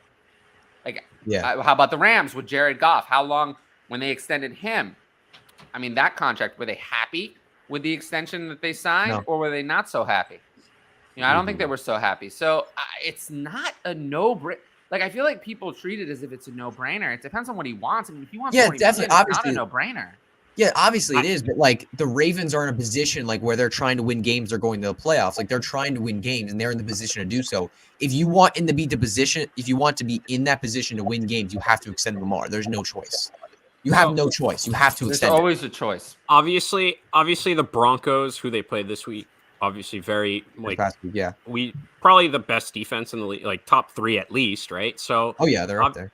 Tyler Huntley struggled, but I think there's definitely a non-zero chance that they basically run, like a similar offense, like we said earlier, as Lamar, and Tyler Huntley, like, gets it done, and the team is like, okay, fine. Like, I think that's a very, like, I'm not saying it's likely whatsoever, but I think that's a more than a 0% chance that Tyler Huntley actually goes out there and he plays well, they win, and the team is like, okay, Lamar wants 250 guaranteed. Like, no, this is not a binary choice. Like, this is not a binary choice between Lamar Jackson and Tyler Huntley. No, it's not. No, it's not. I'm saying, like, this injury just further muddies it, because what if Tyler Huntley goes out and he looks better than Lamar has the last 9 weeks, which is not that hard to do considering what we've been saying, how he's been playing the last 9 weeks. And so it's like, what if he goes out there and he balls out, and it's like, isn't that that's gonna complicate things for sure, because it's gonna make the team be like, okay, well, like we've seen stretches where this backup can actually go in and do pretty well, like, and it's like, do we really want to lock ourselves in for near 300 million guaranteed like that? That's what he wants. He wants, like he's seeing the guaranteed money, and he wants the guaranteed money. Like that's the big thing these days. And so Sean Watson's contract. Yeah, and it's he's like, not getting is the team really gonna like? Yeah, so it's gonna be obviously very like fun to watch and like just see it play out, because it's such a big story, and it's like he's his own agent, and I'll ask you though, if he does walk, like if he does move on, like if he's going to go somewhere else, where do you think he's going to go? Because the first team that pops into my head is the New York Jets. I don't know if that's necessarily the most likely option, but that is easily the first one that just popped in my head is New York Jets. I feel like they're big impact. I think they're going to franchise tag him. They're not just going to let him walk. Yeah, I agree. I don't think they'll let him walk. They're either going to sign him for a big deal, or they're going to franchise tag him. Mm-hmm. I think they'll meet in the middle. I think they'll franchise and then meet in the middle afterwards. I think that's a possibility. Yeah. All right. Yeah. So Alex was talking about maybe McBride. I mean, we were talking about the younger tight ends. I think McBride is kind of tough because he was like touted as the best, tight end prospect out of last year's class. And it's just like, we know these guys it's not a position where they break out in their rookie year. They show much of anything in their first year or two. So, I mean, maybe some people are just don't want to waste the spot for another year or whatever if they don't think he's going to play. But I mean, someone to keep an eye on. But and then sticking with Lamar, personally not a fan of Greg Roman at OC, but he does fit Lamar. I mean, I think that's fair. Then, like I was saying, position you kind of have to wait. Like we never really see Kyle Pitts. That's why Kyle Pitts was so generationally crazy. Like we don't see 1,000 yards ever from a tight end. And then this year he was very bad. And then exactly, and it wasn't all Pitt's fault though. I mean, this year. No, it's not. But Hutch, you haven't learned that it's all about the results. I mean, if I tell someone to start the wrong player, of course it's my fault. I mean, of course it's my fault. You might as well been batting those passes going to him. I might as well have switched up your lineup for them. Yeah. Tyler told me to play Lamar over Purdy, and I will never forgive him for that. Man. This is why this is fake news. It's fake news. This is why this is why we need to not lie about this. All right. There's enough ridiculous. The funny thing is, there's enough ridiculous stuff about me that's true. We don't have to make stuff up. We don't have to make stuff up. You don't have to make more stuff up. Yeah. There's so many things. There's There's the wedding to myself that you officiated. There's that one. You did a very good job. It was a lot of fun. True, believe it or not, that's true. The look on Conan's face is what? What? I'm so lost. Punch, you know anything about this? When you find someone who loves you as much as you much as I love me, then you have to have a wedding. And Coop is like, what? You're like, what's it called? What? No, I was married once. An officiant? Yeah, an officiant. Yeah, an officiant. For some reason, I couldn't summon that word. Yes. Crazy. When was the last time you actually did like a wedding that wasn't me to myself? That was the first and only. Oh. I can't top it. Come on. I'm with Conan here. I'm a bit lost on this. Yeah. I already talked about this question while you guys were gone, by the way. So we can move on.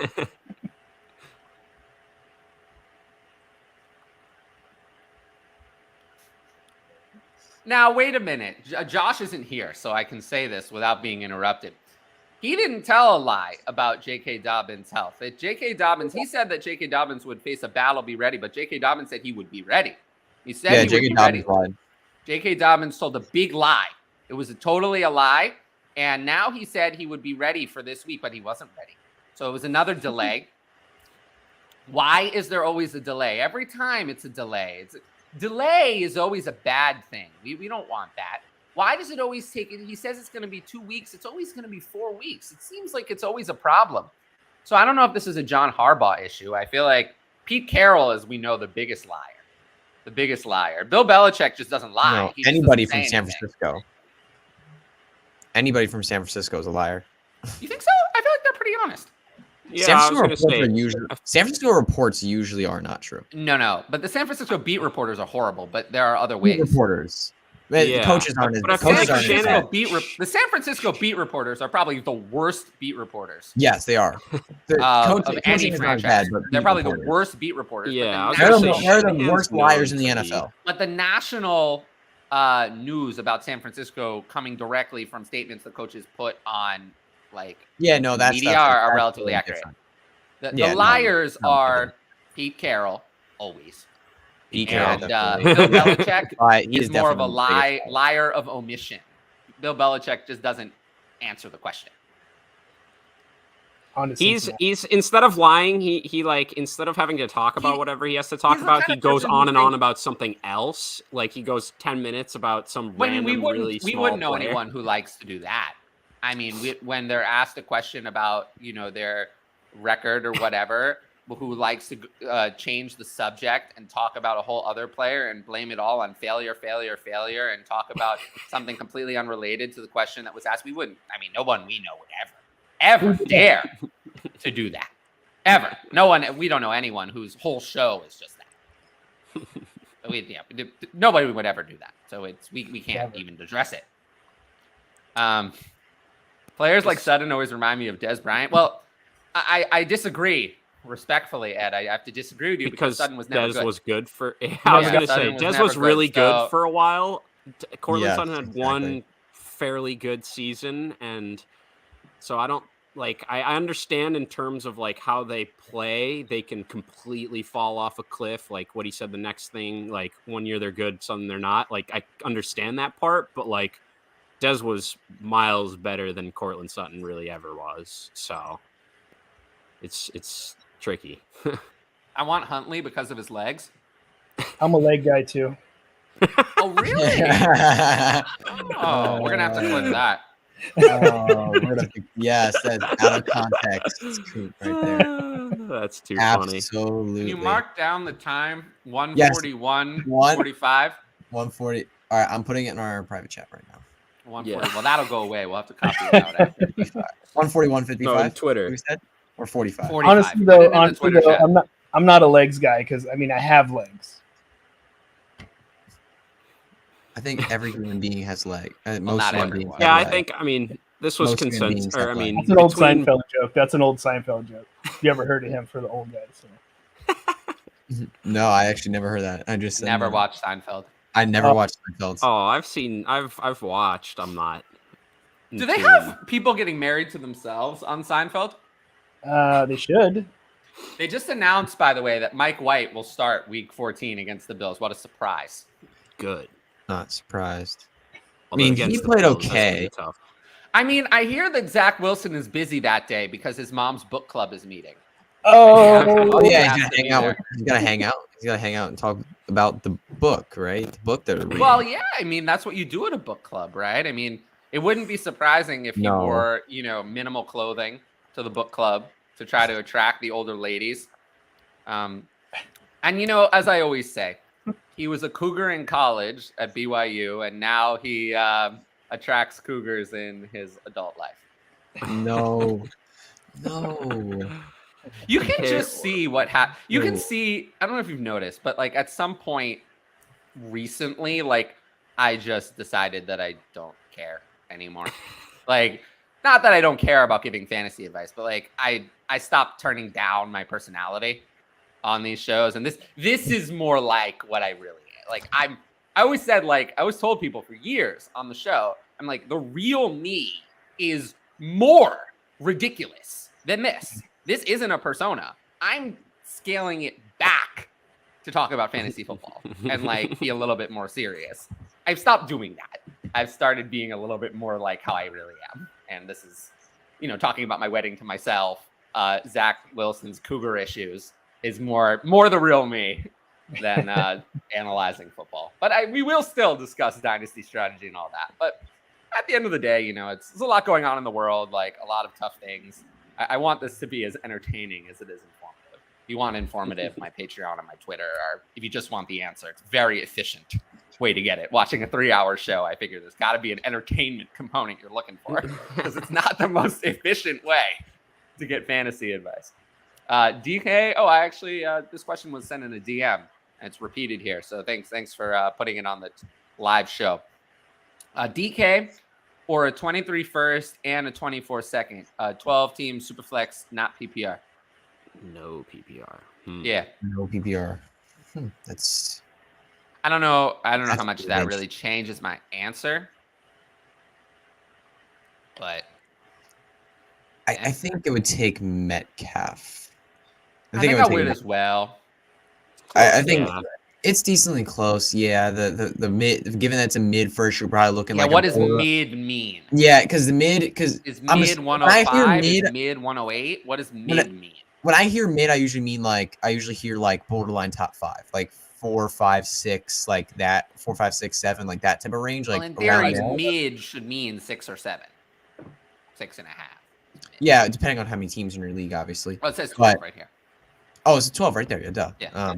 Yeah. Mid, obviously, right in the middle directly would be 6 or 7, but. Well, let's just simplify this question. If it's 104, I'd still take Metcalf. Oh, I would. That's the thing. I would still take Metcalf just barely. I would take the pick. 104. I think I would go with the picks, but yeah, this is already close. I think that, I'm pretty confident that there's going to be 3 players in this class that I want over DK Metcalf straight up. I'm more than confident. There might be 4 or 5. Is Superflex? Yeah. Superflex. Yeah. No, I'm confident there are going to be 3. Superflex. I think it's a question of is it only 3, or I think it could be as many as 6 or 7. So like this mid, for me, if I'm getting extra with it, if it's it really depends on how the quarterback situation and. Well, no, but we don't get to do that. We don't get to do how it depends. You have to make a decision. Yeah, now.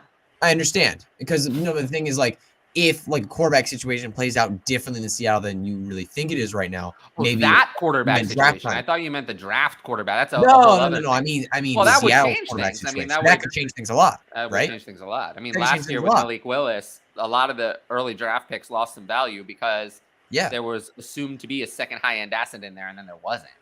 No, there wasn't. Yeah, it was. The 102 lost crazy. A lot of value. Yes, it did. It was kind of a disaster. But yeah, I would still slightly take DK Metcalf there, because I think there could be quarterback upgrades coming in the future. Because they have Denver's pick. Because I don't trust myself in drafting. So I think there could be, or they just stick with Geno Smith, who's been rocking it. I don't at this point. I think that they are going to stick with Geno Smith. I think that's the direction that we're leaning. They don't have a high year. I definitely think it really depends on how he finishes the season, but based on how he's played all year, it's hard to see him finishing that badly. Actually, they do have a high pick. I take that back. They have a high pick. Denver. Oh yeah, Denver's pick. Oh yeah, they have Denver's pick. Yeah, they have a high pick in this draft. They have. They could pivot and take a quarterback. I don't know if they can if they really want to. Yeah, I mean, maybe they want. I mean, that would be perfect for letting Smith kind of guide him in, and they don't have to start him right away. I will say that next week is a critical game against the Panthers. They need to win that one, because after that, it's the 49ers and then at the Chiefs. Yeah, they're going to have some tough games. So, yeah, they probably need that one. Yeah, they probably need. They should get it, though. They should. You would think. Carolina. They should. They suck. Isn't it crazy that Carolina is not that far out of the playoff race? Are you serious? How many? They're not that far. I mean, they're not like because of that division. Because the division is so bad. Yeah, so bad. Bench one. All right, this is next week. All right, we don't on this show. I'm not on next week. I'm not. I mean, we don't do next week. On DLF, now that it's 7:30 instead of 9, I'm a little bit less likely to be ready on Ask DLF for start sit. But I don't. Yeah. I don't even turn the book on start sit. No, I don't usually do that till like Wednesday or Tuesday. Yeah, Tuesday. I mean, I try to have it done by Tuesday No, I would not do that. Yeah, I'm not benching CeeDee Lamb. You can't. AJ Dillon has been getting some better usage. He could be usable in good matchups going forward. I do like that AJ Dillon is getting 2 top 13 finishes in the past 2 weeks. I do like that he's getting a little bit more involved. Yeah, I think he's on bye next week, though. He is on bye next week. Yeah, he is on bye next week. Then he got Rams the week after, Monday night in prime time. I'll check that real quick. So I don't know. And then at the Dolphins is use him. Yeah, and then Dolphins. At the Dolphins is a fine matchup, and then the Vikings in championship week is not scary either. Okay, so he's got 2 of the next 4 weeks, and then it doesn't count for us, but he finishes the season with a home game against the Lions, which is another easy matchup for running back. Yeah, Minnesota, Miami. I don't know. Have you seen those numbers recently, though, Tyler? Detroit, for 4 or 5 weeks, they have been recently. very tough. I mean, I'm not scared of them though. Like I understand the running back shutting down every running back. They shut down They shut down the Bears recently. They shut down Saquon recently. I mean, they didn't let's very see. much on them. You know, let's see. I don't know. The past few weeks have been the Lions have been actually legit good. I get it. Not just okay. But this last week, I mean, they played against the Jaguars. The Jaguars had multiple injuries in the middle of the game. They played the Giants and shut Saquon down to, I believe, was it 11 rushing yards? And then in the game against the Bills, you could say, oh, they shut down the running back, but it actually wasn't really shut down because Josh Allen's 10 for 78 and a touchdown. I mean, yes, the quarterback beat them on the ground, but they were not. This is not an excellent performance. They allowed 29 for 164 and 1 on the ground. They haven't been allowing good RB performances. I understand it's not just all. But I'm rushing. not sure that. Sure, but you're saying the Bills. I mean, the Bills are one of those games in which the Giants they did do. I don't know if it's the kind of thing though that you can rely on it. Like I don't think that they've actually become better. But the thing is, they've also gotten noticeably worse against the pass. The Bears. The Bears they've allowed over the past didn't do well either. Yeah, because how good were the running backs going to do when Justin Fields ran for 147 yards and 2 touchdowns? The running backs were actually fine. They actually performed well in that game. They just did not get volume because Justin Fields was better.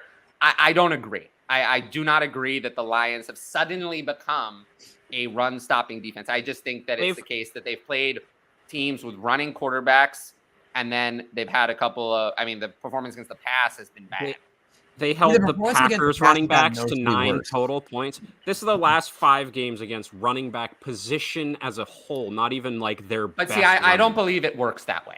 I don't think it works that way. I don't buy it. I look at a rushing defense as a whole. I don't care. I don't want to hear about how they did. The first 4 weeks, they were really bad, and then all of a sudden they're really good.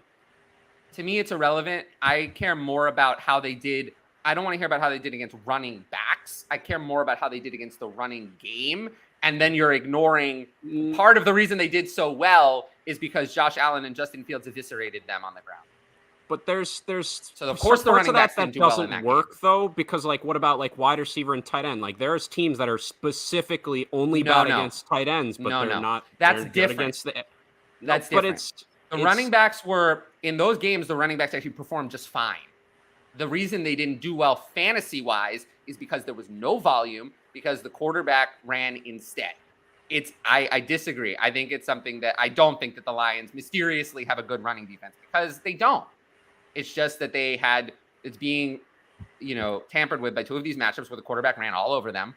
And I'm not scared of the Lions. I'm not scared. I'm fine with running backs against the Lions. It does not scare me.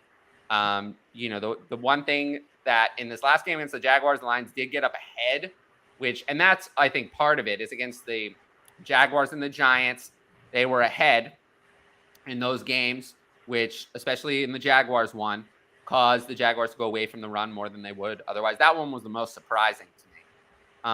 But even in the game against the Bears, the Bills, and even the Jaguars, the running backs actually ran just fine. It's not like they were getting stuffed or stopped or bottled up.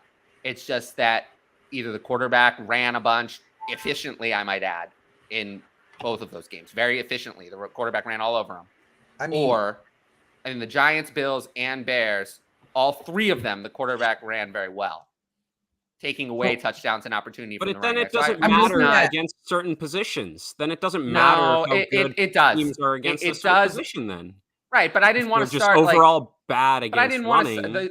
The Giants I get, but I didn't want to start the Bears running back when it was split Against between the Monty and Lions? Herbert with Fields. Well, with that game when it was split between Monty and Herbert, I did not want to start the Bears running back. Bills running guess, backs, but I'm not running out to start them either. Both because Packers the quarterback running is backs, doing really well. Saquon. I tend to look at because rushing defense as a whole. The rushing defense is not. You can't separate it in the same way you do a tight end. It doesn't work that way.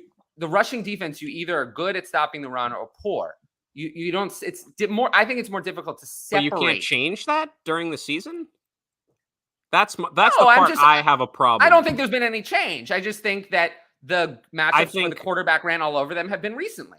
And they were then letting at the beginning there were played more teams where that, I mean, there were games against. They had a run. I mean, there was the Commanders, the Vikings, the Patriots. Cowboys, Dolphins, Packers. Those are teams where the quarterback doesn't run. And then, of course, when we come up against the Bears, Giants, and Bills, we come up against that one where the quarterbacks run more. Of course, the running backs run less. I don't see this as so odd. Even if it's not like the biggest thing ever, it's just like when I see for the first half of the year so far, a team is letting up. Every running back is averaging like 6-7 yards a carry across 20 carries. I'm like, okay, that's a matchup. And then the last 6 weeks, they haven't a lot. Like they held Giants running backs to less than 2 yards a carry. Like the Packers running backs to less than 4 yards a carry. And look, I'm looking at the stats here now. I mean, you guys can do it if you want. I'm telling the people the reality. You guys can do whatever you want. It's just it doesn't work that way.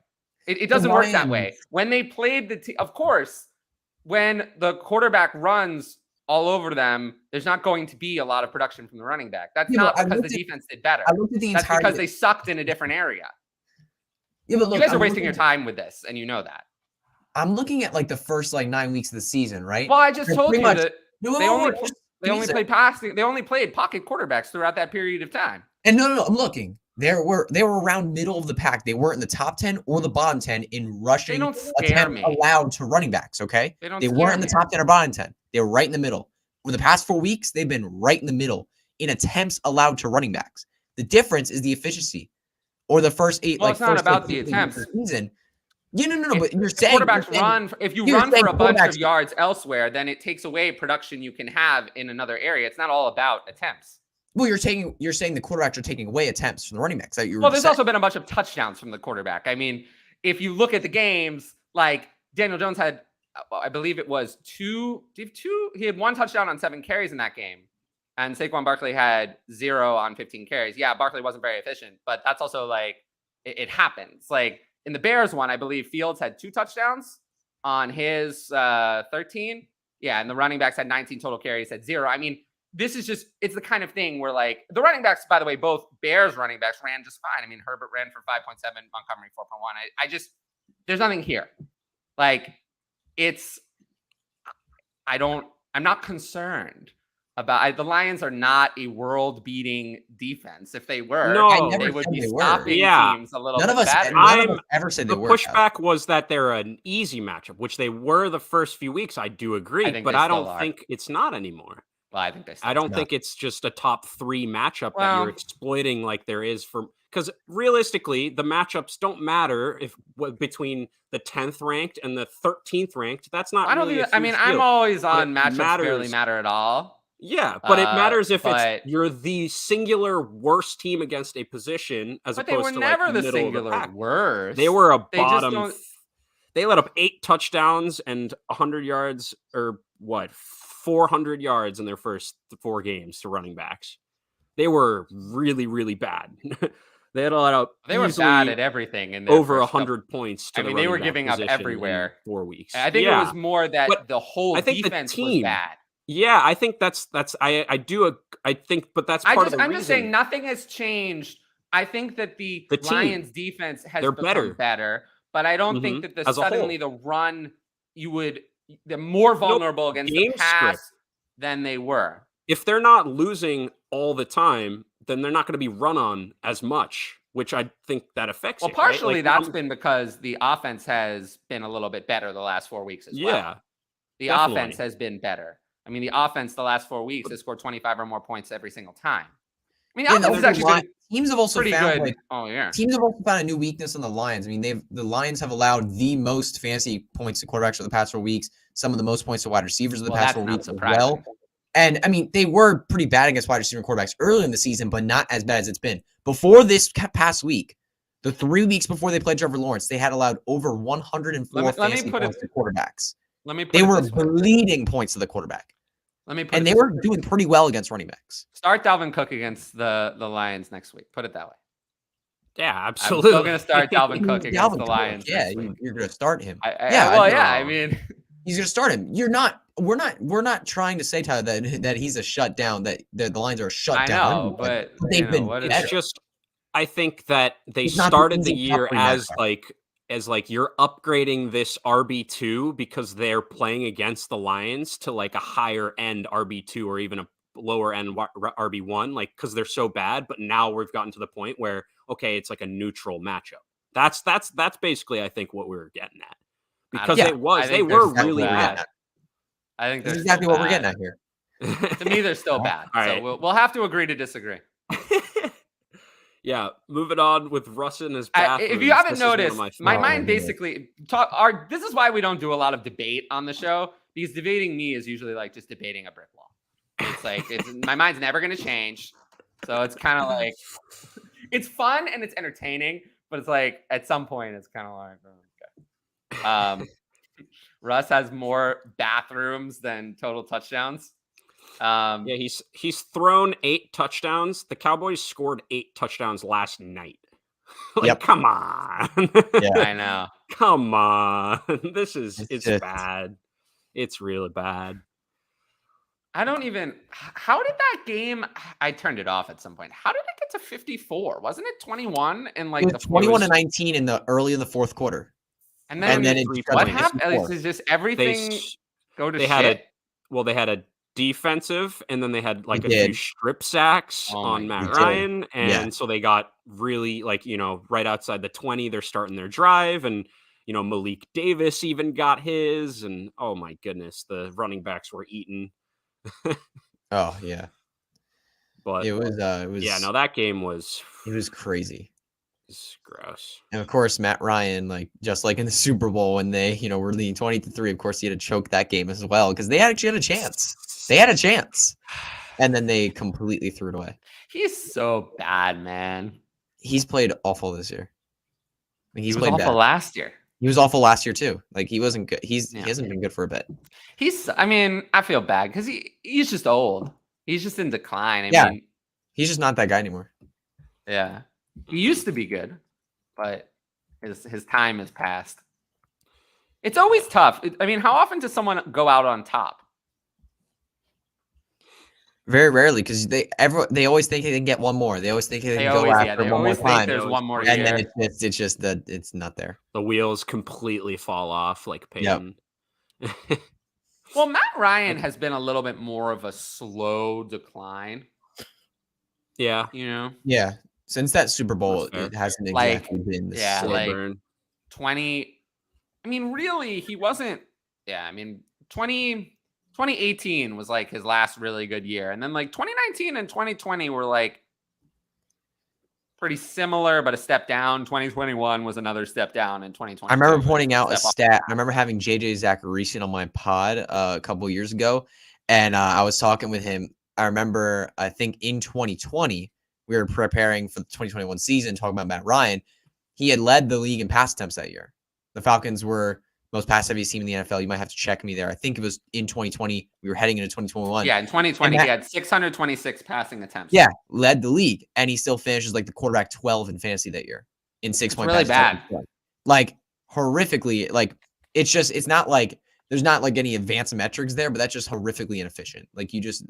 If you get the most pass attempts in the league and you still finish at the quarterback 11, something's wrong. Yeah. I think we got a huge and interesting deal in this next one here.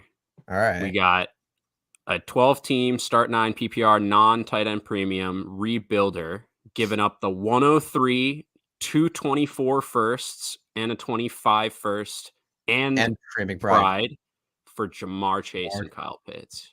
And you'd still have 223 firsts remaining. Wow. Well, that doesn't matter. Well, no, but it's impressive that you were able to keep those two not in this deal with 4 firsts involved. You're like, no. Only this team one. must be looking really bad right now. It's impressive because everyone wants the 23s. I think Pitts is a really good trade target as a rebuild team, given that he's out absolutely. this year. He's a great target as a rebuild team. You're looking at a great opportunity there. So definitely take advantage of that if you are a rebuild team in Dynasty League. But this trade is really, this is a lot. Isn't it a little too much? It's a lot for just 2 players. Take away a 24 first, and I think for the old value, it's fine. But like 103 and a 24 first, as bizarre as it sounds, is Jamar Chase is not really worth more than that. Really? No. I mean, given it's the 103, because this is a are we looking at Superflex? It didn't say, did it? Well, if it's not, then he's probably it did say Superflex. If it's not, who still plays in 1 QB? Yeah, I don't know who plays in 1 QB anymore. I would be shocked. 1 QB. My main dynasty is 1 QB dynasty is not fun. Don't play. Don't you play 1 QB. I don't play any. One of my main home dynasty is. You do? I've been pushing for the 2 QBs. Get it on, man. I'm trying. People don't like change, though. It's so hard to change the league like in the middle of I still have my redraft. I'll be fair. I still have my home league, like our redraft league. I still have it at 1 QB right now. My home league, my redraft home league that this is now year 11 or 12. It took us 8 years to go from non-PPR to half PPR. It took 8 years of me complaining every off season. And we finally did it a year ago. We're in like the 3rd year of this league because I haven't been in fantasy super long. But next year we'll do Superflex. That'd be fun. Yeah, no, I mean, I think that's part of the thing with redraft and stuff, especially. I think you gotta do something fun. But so wait, going back, I think I'm with Tyler, where I literally think you take out one of these 24 firsts, and that's more of a deal that that's a more reasonable deal. Yeah, you take out one of these firsts from 2024. That's a reasonable deal. Maybe that doesn't get it done, but I think what you have right now is it's just too much to be given away.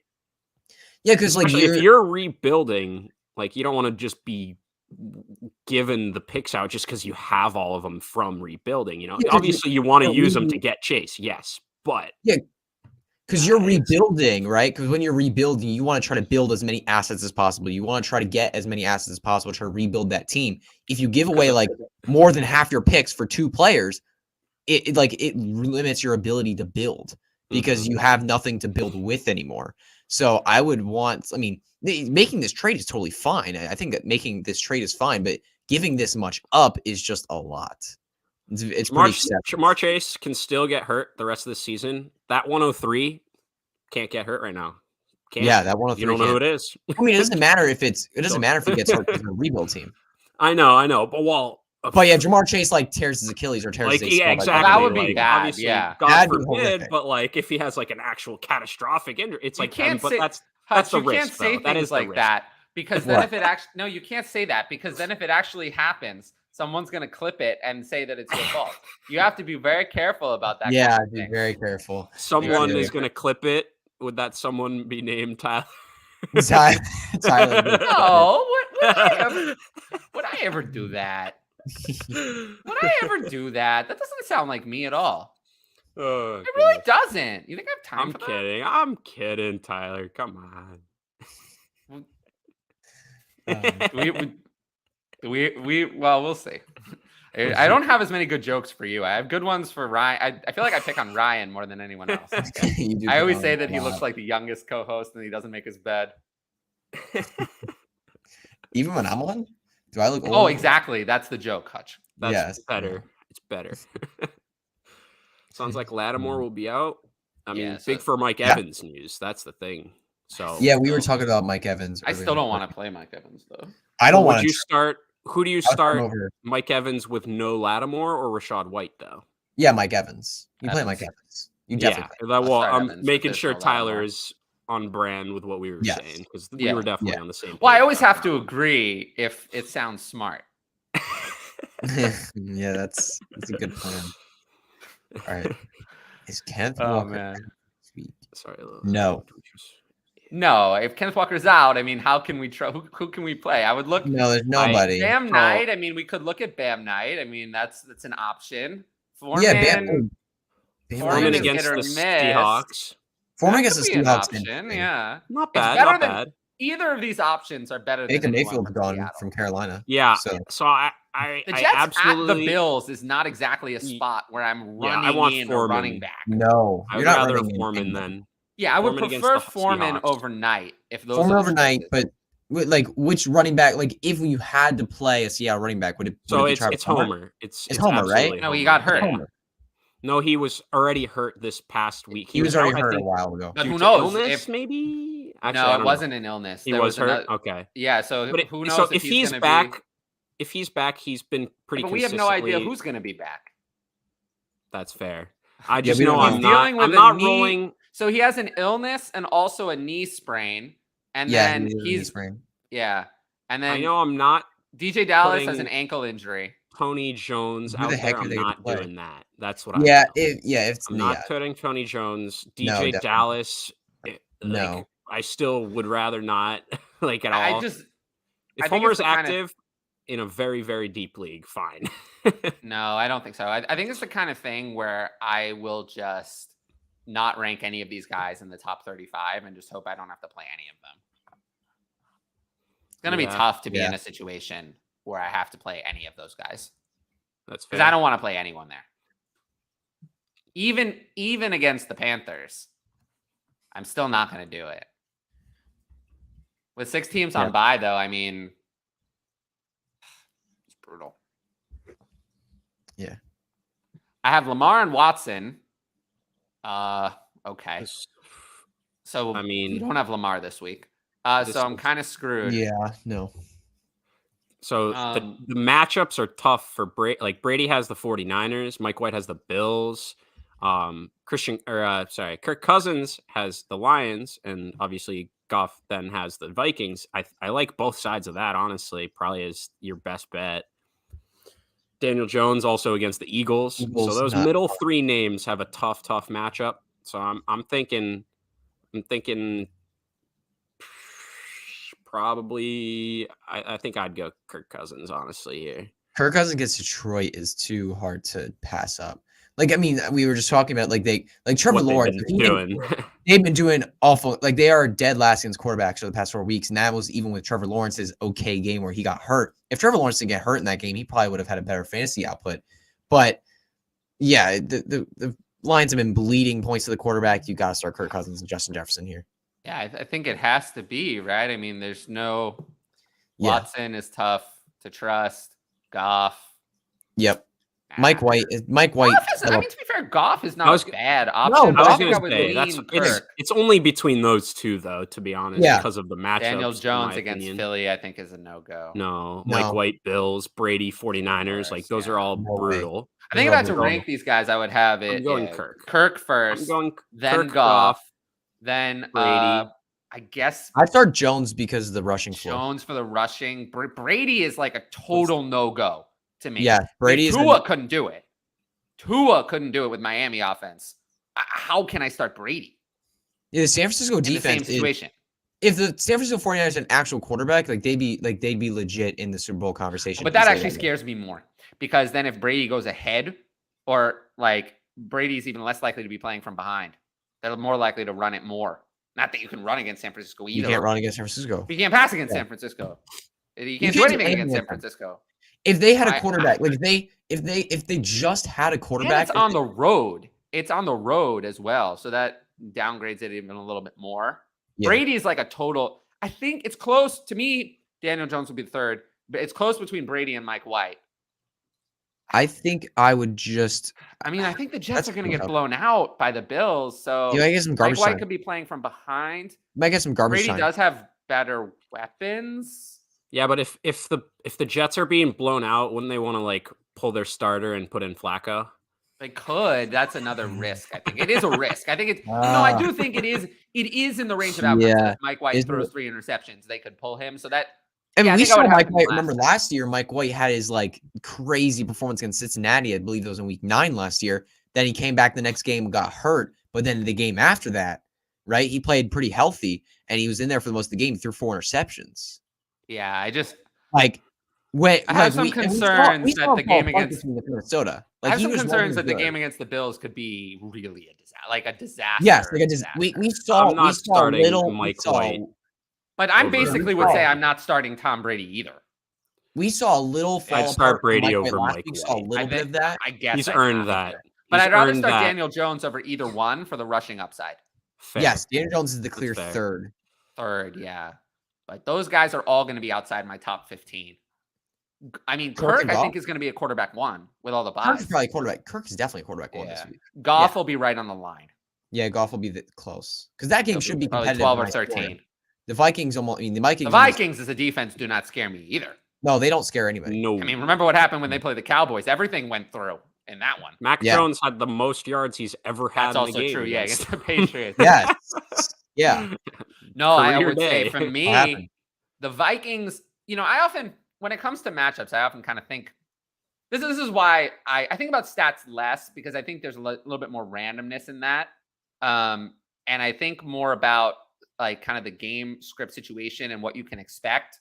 I think that's actually easy. Not the game script, but like kind of the overall situation is if you look at everything, I think it's easier to predict. And the Vikings are like exactly who you want to play against. Offense always produces. So you don't get into a situation where you get up 20 points and then the offense is shut down. The Vikings offense, outside of that one game against the Cowboys, the Vikings offense always produces something. But the defense is not scary. The defense is kind of like the Lions, honestly, too. Like the Lions are a little. The Lions are worse on both. Really the Lions are worse on both sides of the ball. The defense is slightly worse, and the offense is also worse. Jaguars, you can put in that conversation as well. They're a bit on off. Jaguars defense is no good. Their offense can put a point. The Jaguars defense can be good. The Jaguars defense is bad. The Vikings are the good example. It's like a very good offense best example with a defense that is, I'd say, slightly below par. Yeah. Whereas like the opposite is like the teams you don't want to play against are like the Patriots, a good defense. Where the offense can just have a total nothing. Denver, you don't want to play against Denver ever because the offense doesn't produce. Can put up points on offense, but like Denver. No, I mean San Francisco. I just said San Francisco. Oh, no, San Francisco can put up points on offense. Denver is the one you never want to play against Denver because Denver is so good and the offense is so bad that you don't want to put in any fan. Like they're like lowest of the low of who you want to play against. Nobody. Like they you just can't ever trust anybody because the game is slowed down by Latavius Murray to a halt. And teams just know if they score 17 points, they win the game. Yeah, they might. They can just stop. Once they get to that number, it's like, okay, we're done. Take the night. Take the day we finally got the dating site. The dating site. Let's go. Oh my. Yo, wait, hold up. What? Who was here with me last week? Wait, hold on. Was that either? I'm always here. We were no. One of the show. I can't remember which show. No. I can't remember one of the shows. We were interacting with a bunch of robots. I can't remember who it was. It was me, Luke, and somebody else. No. Sorry, that was a different. Never mind what I was saying. Because there were a bunch of like weird ladies DMing, like messaging us on YouTube. I was on a Club Fantasy show with Luke and Joe Zolo. Luke Sawhug and Joe Zolo, and there were a bunch of like weird ladies like messaging us some really weird things in the chat, and it was hilarious. And we were just messing with them. That sounds like fun. It was very fun. But getting more and more like Twitter crap like that. Really?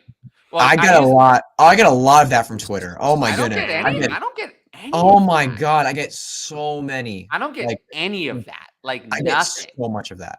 But I think I use my block button a lot more liberally than you two do. I don't block people. I think I've blocked one person on Twitter. I think these are like bots. Over 1,500 people. Yeah, no, I've blocked like one person. I don't block people. Generally, it's a one strike and you're out policy. Like if you don't follow me and say anything I don't like, then you're just blocked immediately. Wow. Yeah, I don't do that.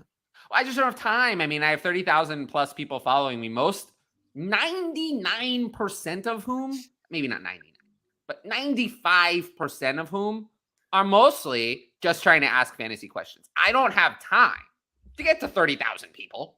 I don't have time for that. So maybe on a good week, I'll answer half. On a bad week like this one, where I was sick for half of it and wasn't feeling well, maybe I answered 20% of them. I was really not on Twitter much this week.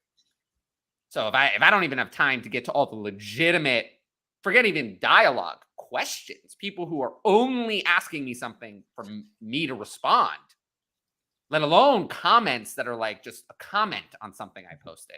I don't have time to address any of that or most of it.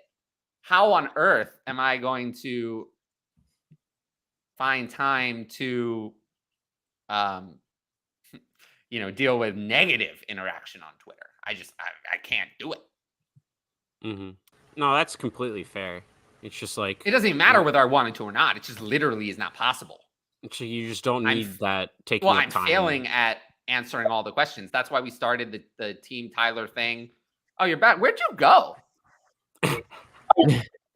I thought you were going to be Ryan. No, like actually, when I saw someone coming into the stream, I was like, "Oh, Ryan's back." Yeah, my computer gave me a critical error on my battery.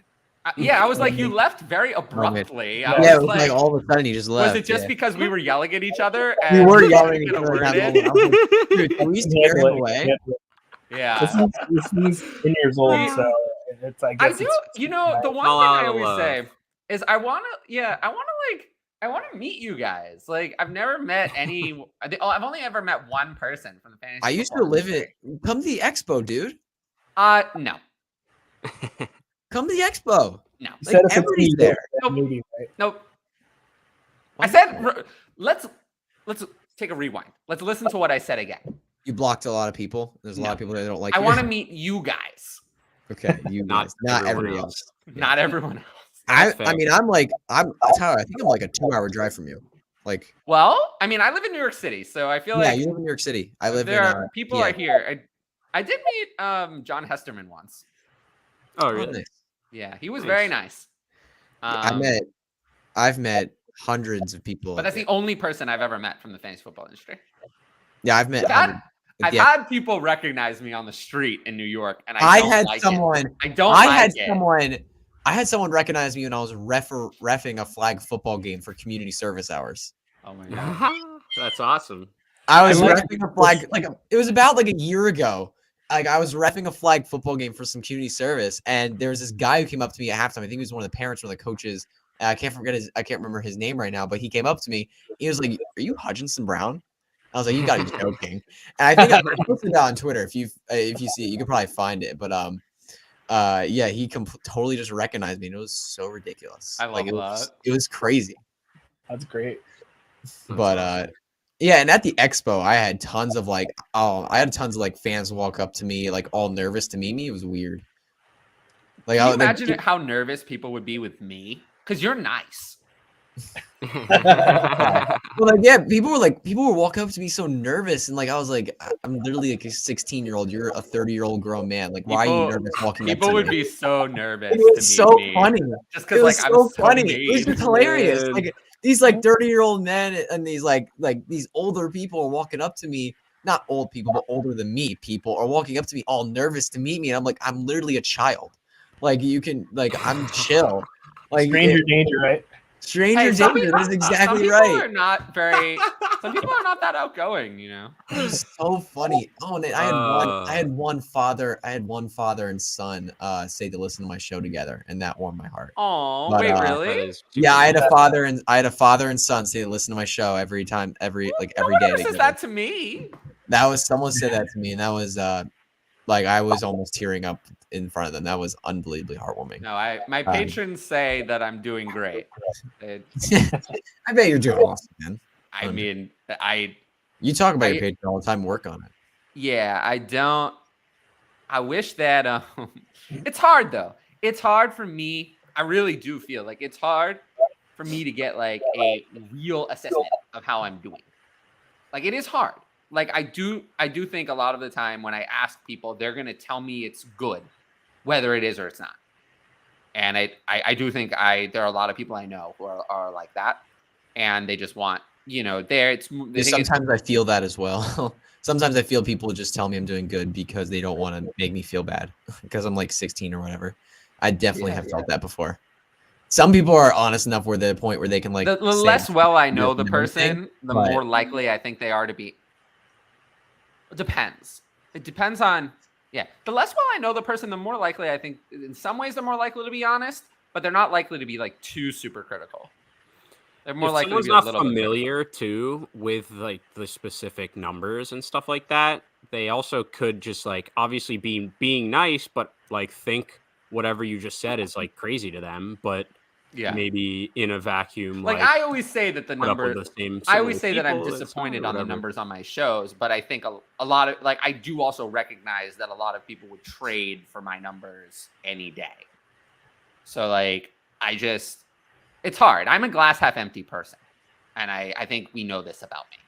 I think the people watching know. I try to be the opposite, but sometimes I would say that I try to be, but I think I succeed more in interpersonal relationships in that. It's like it's easier for me to appreciate the positive things about a person because the person is not a number. Whereas on YouTube, it's like I get a number. I get a number of views, watch hours, patrons. I have a number of patrons. When I dials all down to a number, it's a lot harder to see it used. I feel like I see that more negatively, whereas it's easier for me to appreciate qualitative aspects of like people. So I'm pretty positive about like friends, co-hosts, most of the time, and about all that. But when it's hard, numbers are hard. Like it's brutal. Like when I put up a video and nobody watches it, like, how do you think that makes me feel? My idea of nobody is probably not nobody to others, but like for me, it's kind of hard. Like, I put out 2 shorts this week. One of them was viewed by 550 people and the other one 61. What did I like? It's like, was one video really 10 times? It's just luck of the draw. Yeah. Like was one video 10 times better than the other? Probably not. Like, considering they were 60 seconds long, like how much different could they have really been? But it just goes to show that there's like, it's hard. YouTube is a grind. All right, here. Say your just say where people can find my content. Sorry, but unfortunately, sorry. We need to work on self promotion. We're gonna have a chat. I thought you were gonna finish your sentence. Sorry. No, I was gonna finish it with telling you to promote yourself. Yeah, you're gonna finish the sentence. You just said go say, and then you just didn't finish that. All right, but I unfortunately gotta jump out. But you all can go follow me on Twitter at HutchinsonB_FF. I'm at Hutchinson Brown on TikTok. Host of Hutchinson Brown's Fantasy Football Perspective. That's my own podcast that I host. Very good. I endorse it. Tyler. I really do. It actually is really good. I've listened to every episode for the last 2 months. Thank you, man. I appreciate that. It is really good. Thank you. I try, man. I really do. It's a solo show is kind of hard sometimes. It is. It's only you. You're just talking to yourself, so it's a bit difficult. I'm just talking like my lamp right here on my desk. It's sometimes difficult, but I write for DLF. I'm also one of the co-hosts of Ask DLF now with Tyler and others. It's been really fun doing that for a bit now. And then I also make videos for the Football Guys and their YouTube channel. And also not fantasy football related, but me and one of my school friends, Grayson, we host a comedy podcast called Into the Minds of Two Idiots. And it's just me and him talking complete nonsense for 20 minutes every Monday. It's really fun. But if you're into that, you can check that out as well. But thank you, Tyler. I really appreciate you having me on the show. I really appreciate it. But yeah, I got to hop out, guys, unfortunately. Yeah. Peace out. See y'all. Good seeing you. Good seeing you guys. So hopefully we get you like that? Doesn't it look pretty? Yeah. I always forget to thank Matty Big Chest for this.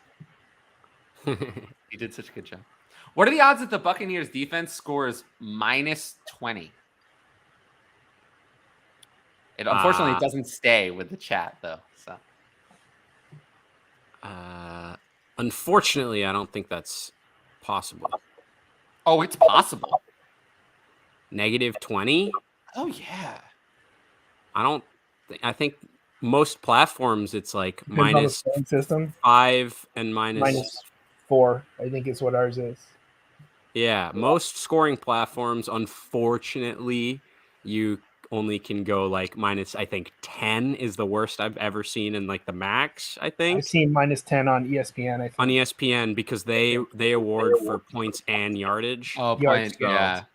So it's I've like seen a -5, -9, -10. If you get the double, you let up 500 plus yards and 40 plus That's with no plus sacks, points. no turnovers, no sacks, no turnovers. that Yeah, gives you extra points and it gets you above the negative. yeah. I So had a dude in my home league that was up by. I posted this. He was up by 3.92, and he had the Cardinals defense, and that was the week where they played the Niners when McCaffrey first got there. And he benched him because he was just like, I don't trust it, because he could technically get -4 if they gave up over 35 and had no turnovers, no sacks, and they did it. He won by less than a point because his defense scored -4 and he benched him, but he would have lost. Oh man, crazy. I'm like, you're asking for fantasy football gods to do something crazy with a stat adjustment, but I mean, he did it and it worked out. So, but yeah, but -20, I guess if it's in the realm of possibilities for your scoring system, I mean, it's possible. Yeah, if you know for a fact that's possible, I'm right there with you, and I'll be praying that it happens. Yeah. I mean, maybe it'll be a Cowboys fourth quarter where they score, 40 points in the fourth, and you think you lost, and then get all these negative points. That'd be all right. So what if we put Huntley in this group? I think Huntley's still lower. I mean, he's lower than Kirk is still the top for me. Yeah, Kirk for sure. Mm-hmm. I have Lamar, Lawrence, and Watson, and this was a must-win week. Yeah, it sucks. Oof. I have Lamar and Watson, and Lawrence in a dynasty. I will say, Lawrence, when he first got injured, I was very worried that was something much more serious. Bad. And then he ended up playing the rest of the game. And I was like, okay, I was relieved. But when he got twisted around, his foot was still on the ground and he didn't get up. That was, I know. When you get up, he tore his ACL. I thought he tore his ACL right there. I was like, he's done for a year. Like, because they always know. And so when you stay down, you're like, he knows. But apparently he didn't know. So brutal. But that was good. Yeah, no. Glad and hope Lamar's fine. And Lauren, thankfully, I mean, they're fine long term, which is what matters.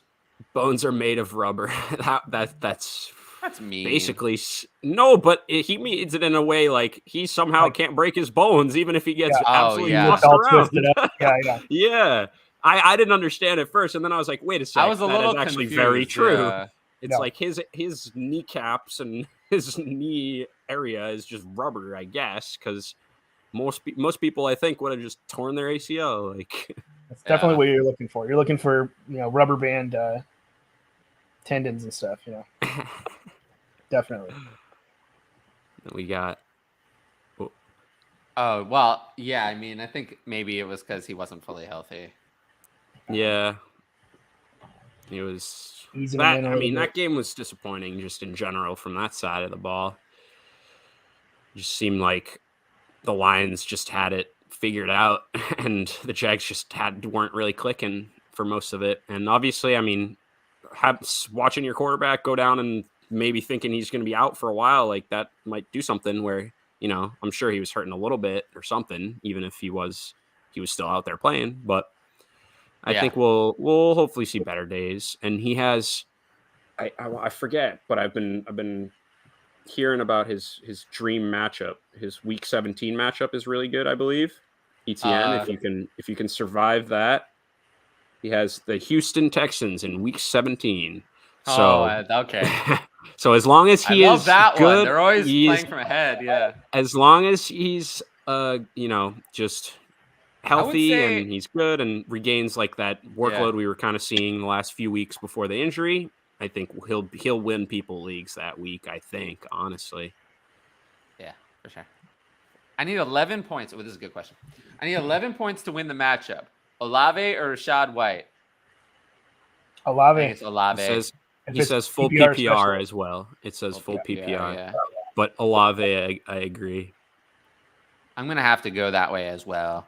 For me, I just feel like if you need 11, I think Olave gives you slightly better odds. I agree. Also, I do want to thank anyone who's watched any of this on Twitter. If you're on Twitter, don't watch it on Twitter. You can't comment. I only put it on there because to increase like the reach awareness of this show. But yeah, if you're on Twitter, like go to the YouTube channel, subscribe to the YouTube channel. You guys have done a great job of like supporting the channel over the past year and a half or so. And yeah, I just appreciate everyone who continues to do that. And also everyone who watches the show after.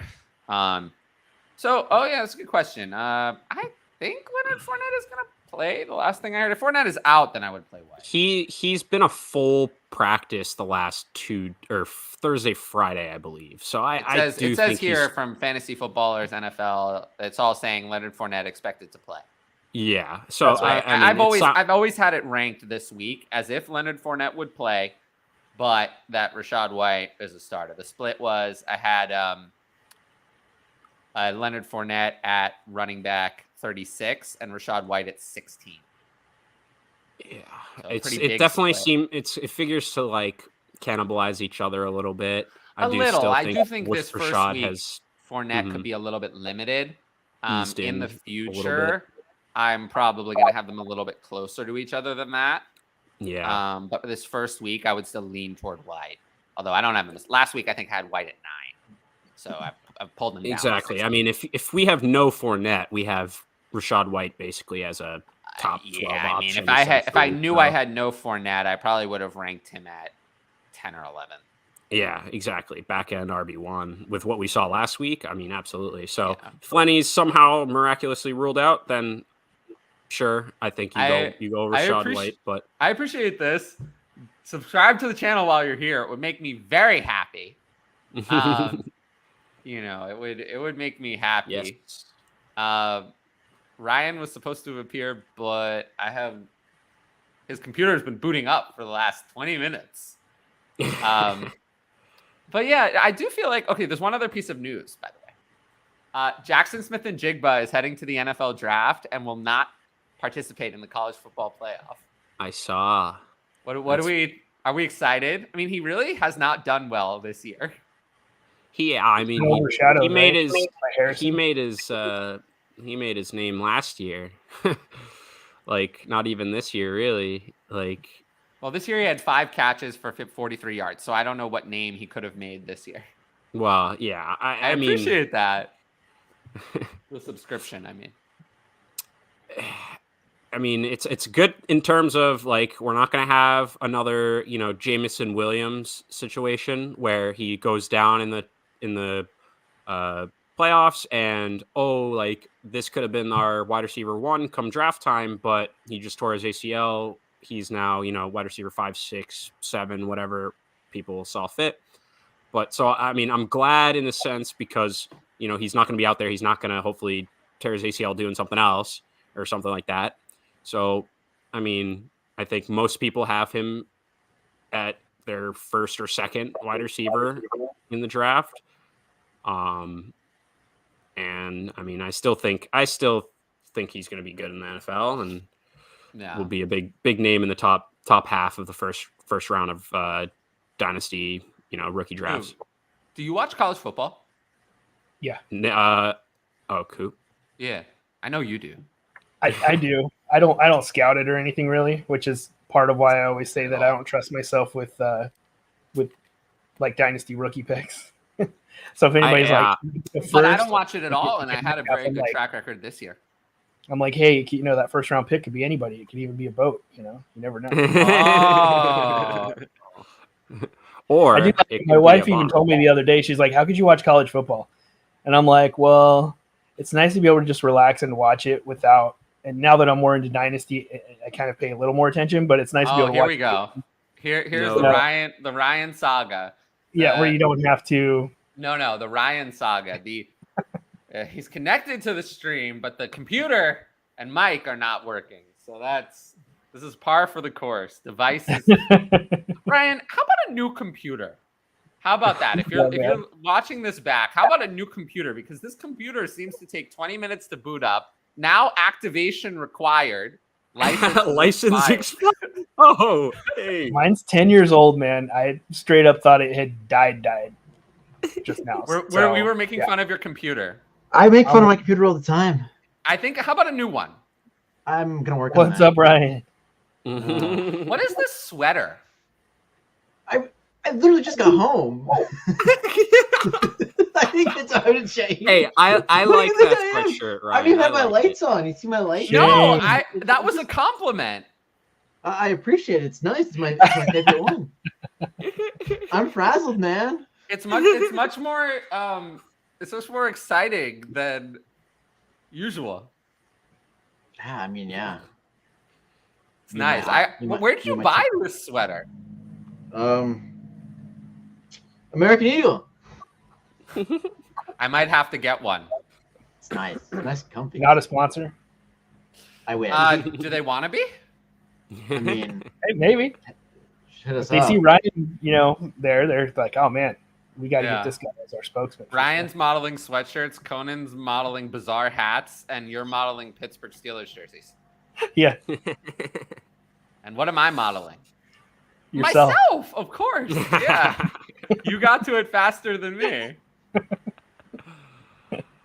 Oh my God. So Ryan, we were just talking about how Antonio Gibson was very disappointing this week and how Paris Campbell performed very poorly. Oh, I'm back. We're also talking about how the Eagles were good. Yeah, they're really good. I mean, that double stack's gonna win a lot of Do you people. think Jalen Hurts should? What do you think as an Eagles fan? Do you think he should be in the MVP conversation? Yes. After what Mahomes did yesterday? Yeah. What Eagles fan is going to say no to that question? Yeah, really. I think he should win. Not that he should be in the conversation. He should win. He's the conversation. He is lapping Carson Wentz's stats from 2017 when he was going to win it. I know. When he was a strong contender. How are your eyes? And then Nick Foles led them. Degenerative. Oh, like actually? Pretty much, yeah. We'll get him next year. We'll get him next year. Who needs those things anyway? Yeah, no, it's totally unnecessary. At least your sense of humor is still there, That's true. despite the sense of sight, right? So, what's your biggest takeaway from this week of fantasy football? Oh my goodness. Put me right in the spot as soon as I get in here. I mean, Joe Burrow's going to win people titles. Simple as that. Am I the only one who, whenever I enter a broadcast, I'm like ready with like 5 things to say, like in case I'm asked that question? I always do that. When I used to like guest on shows, I was always ready. I had like I'm speeches and I talking got points. something. I got something. He's going to win titles, man. He looked incredible. Jamar Chase is back. T. Higgins is still T. Higgins. We had a good Samaje discussion Perine. about Joe Burrow saying that like he's starting to, or at least I said, I guess I don't really know where we went with this, but like where he's starting to separate had a from the other little- quarterbacks. Yeah, I mean, I think he's just like firmly in the neck, like firmly after the first 4 that we kind of think that's pretty solidified.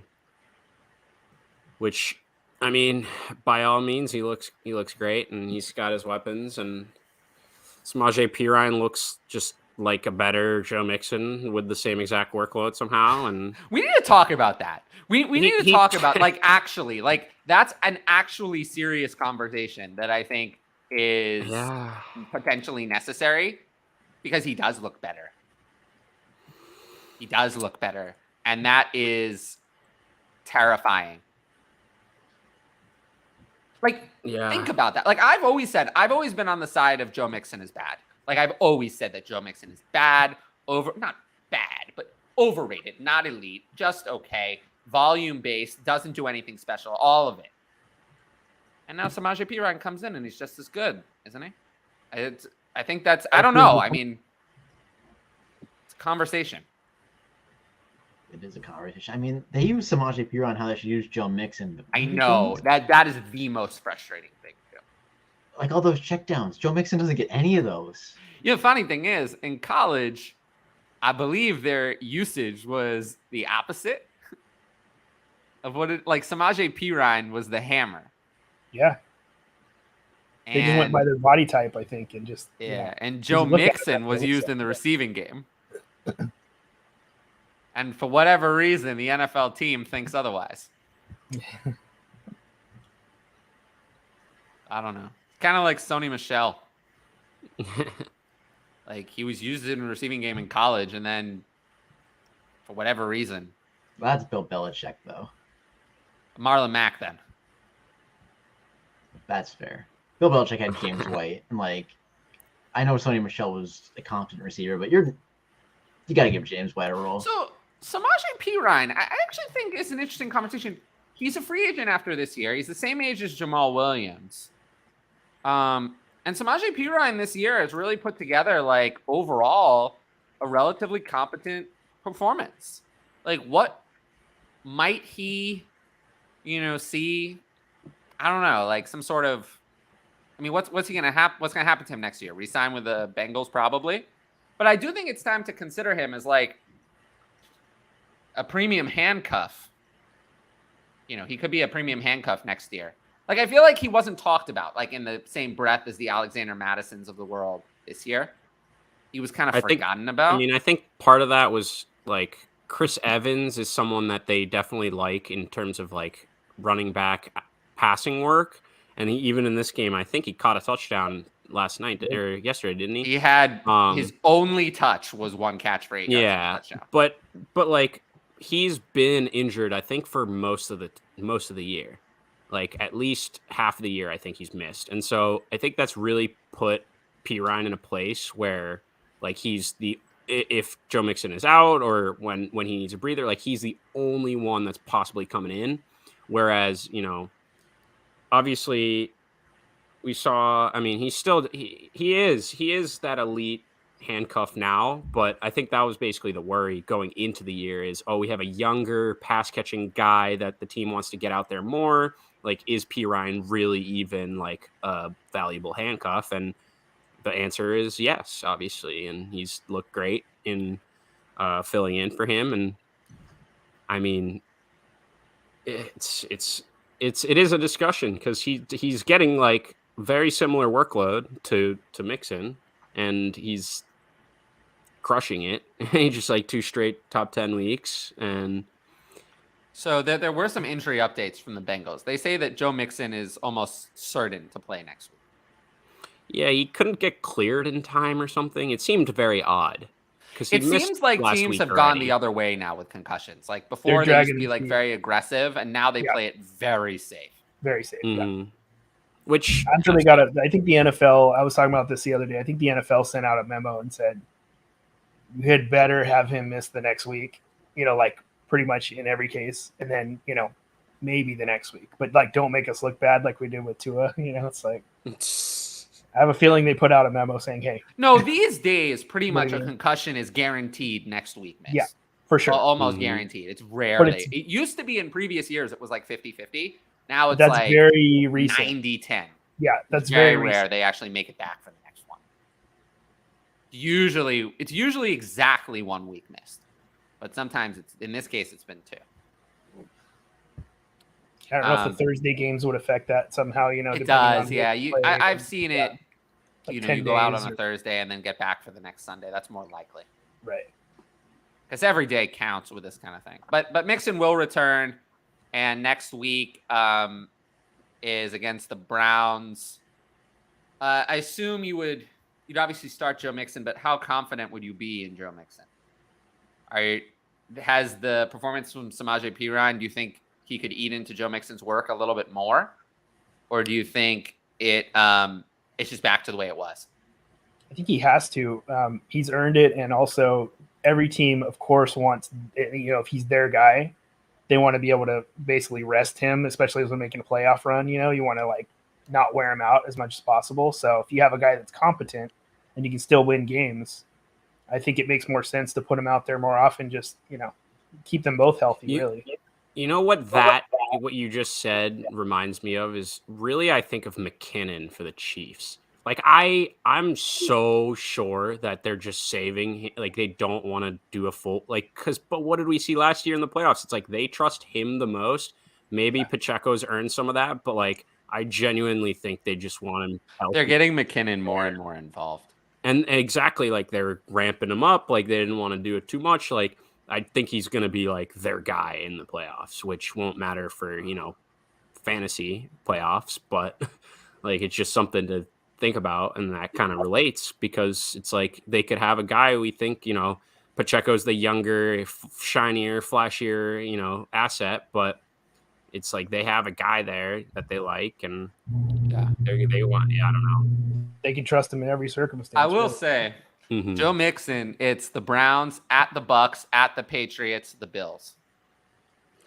Yeah, at the Bucks Browns, and at the Patriots are the first two Browns weeks. Is the best matchup, and then the best of those, and it's still not. And that's probably the one plus. where they're going to ease him in. So it's not super plus. What?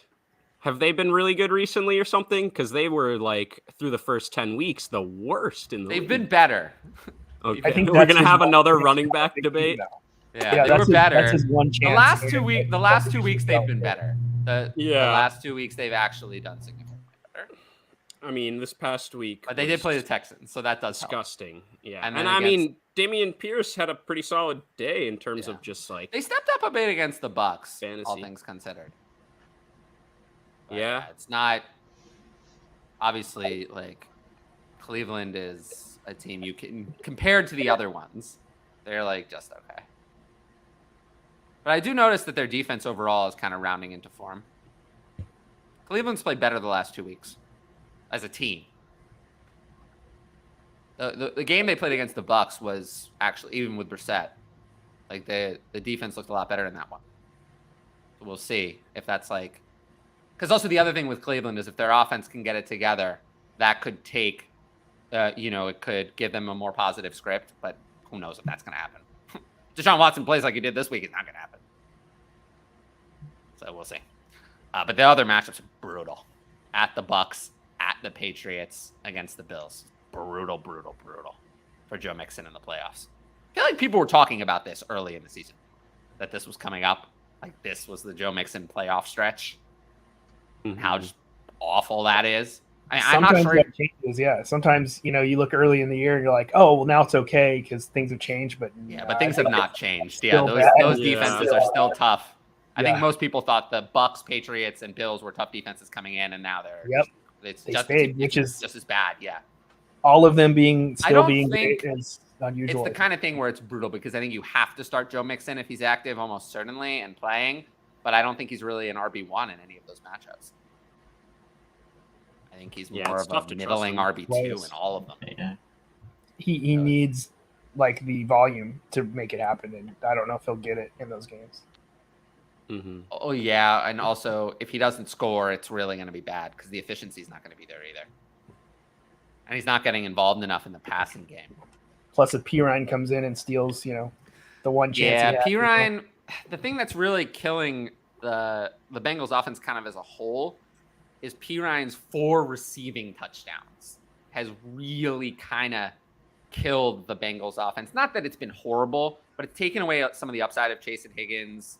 The fact that those 4 touchdowns have gone to him. It's been a little unlucky for all because most people didn't score those. It's been a little unlucky for the rest of the offense. Yeah. Plus Evans had the one too. Considering how well Joe Burrow has been playing, all of the other weapons have probably not been doing as well as you'd like because the ball is not bounced in the way you would want. But that's just bad luck.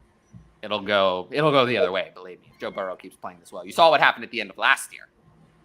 Joe Burrow and Jamar Chase crushed you won it for you. But anyway, I appreciate you, Coop, for coming on extra. Yeah. Hutch for appearing in the middle. Ryan for making it despite not feeling well. And Conan for being on the whole time. And of course, I appreciate myself for still being We alive. appreciate you too, Tyler. Yes. And We continuing appreciate you to appreciate yourself. Appreciate all you guys. You guys are the best. continuing Absolutely, to do it. But yeah, tomorrow Ask DLF will be at 7:30 Eastern. I know different time, but that's when it's going to be going forward. And then I'll see you guys back here next week for the recap at 2 p.m. Eastern, like usual. And yeah, we'll see who appears next week.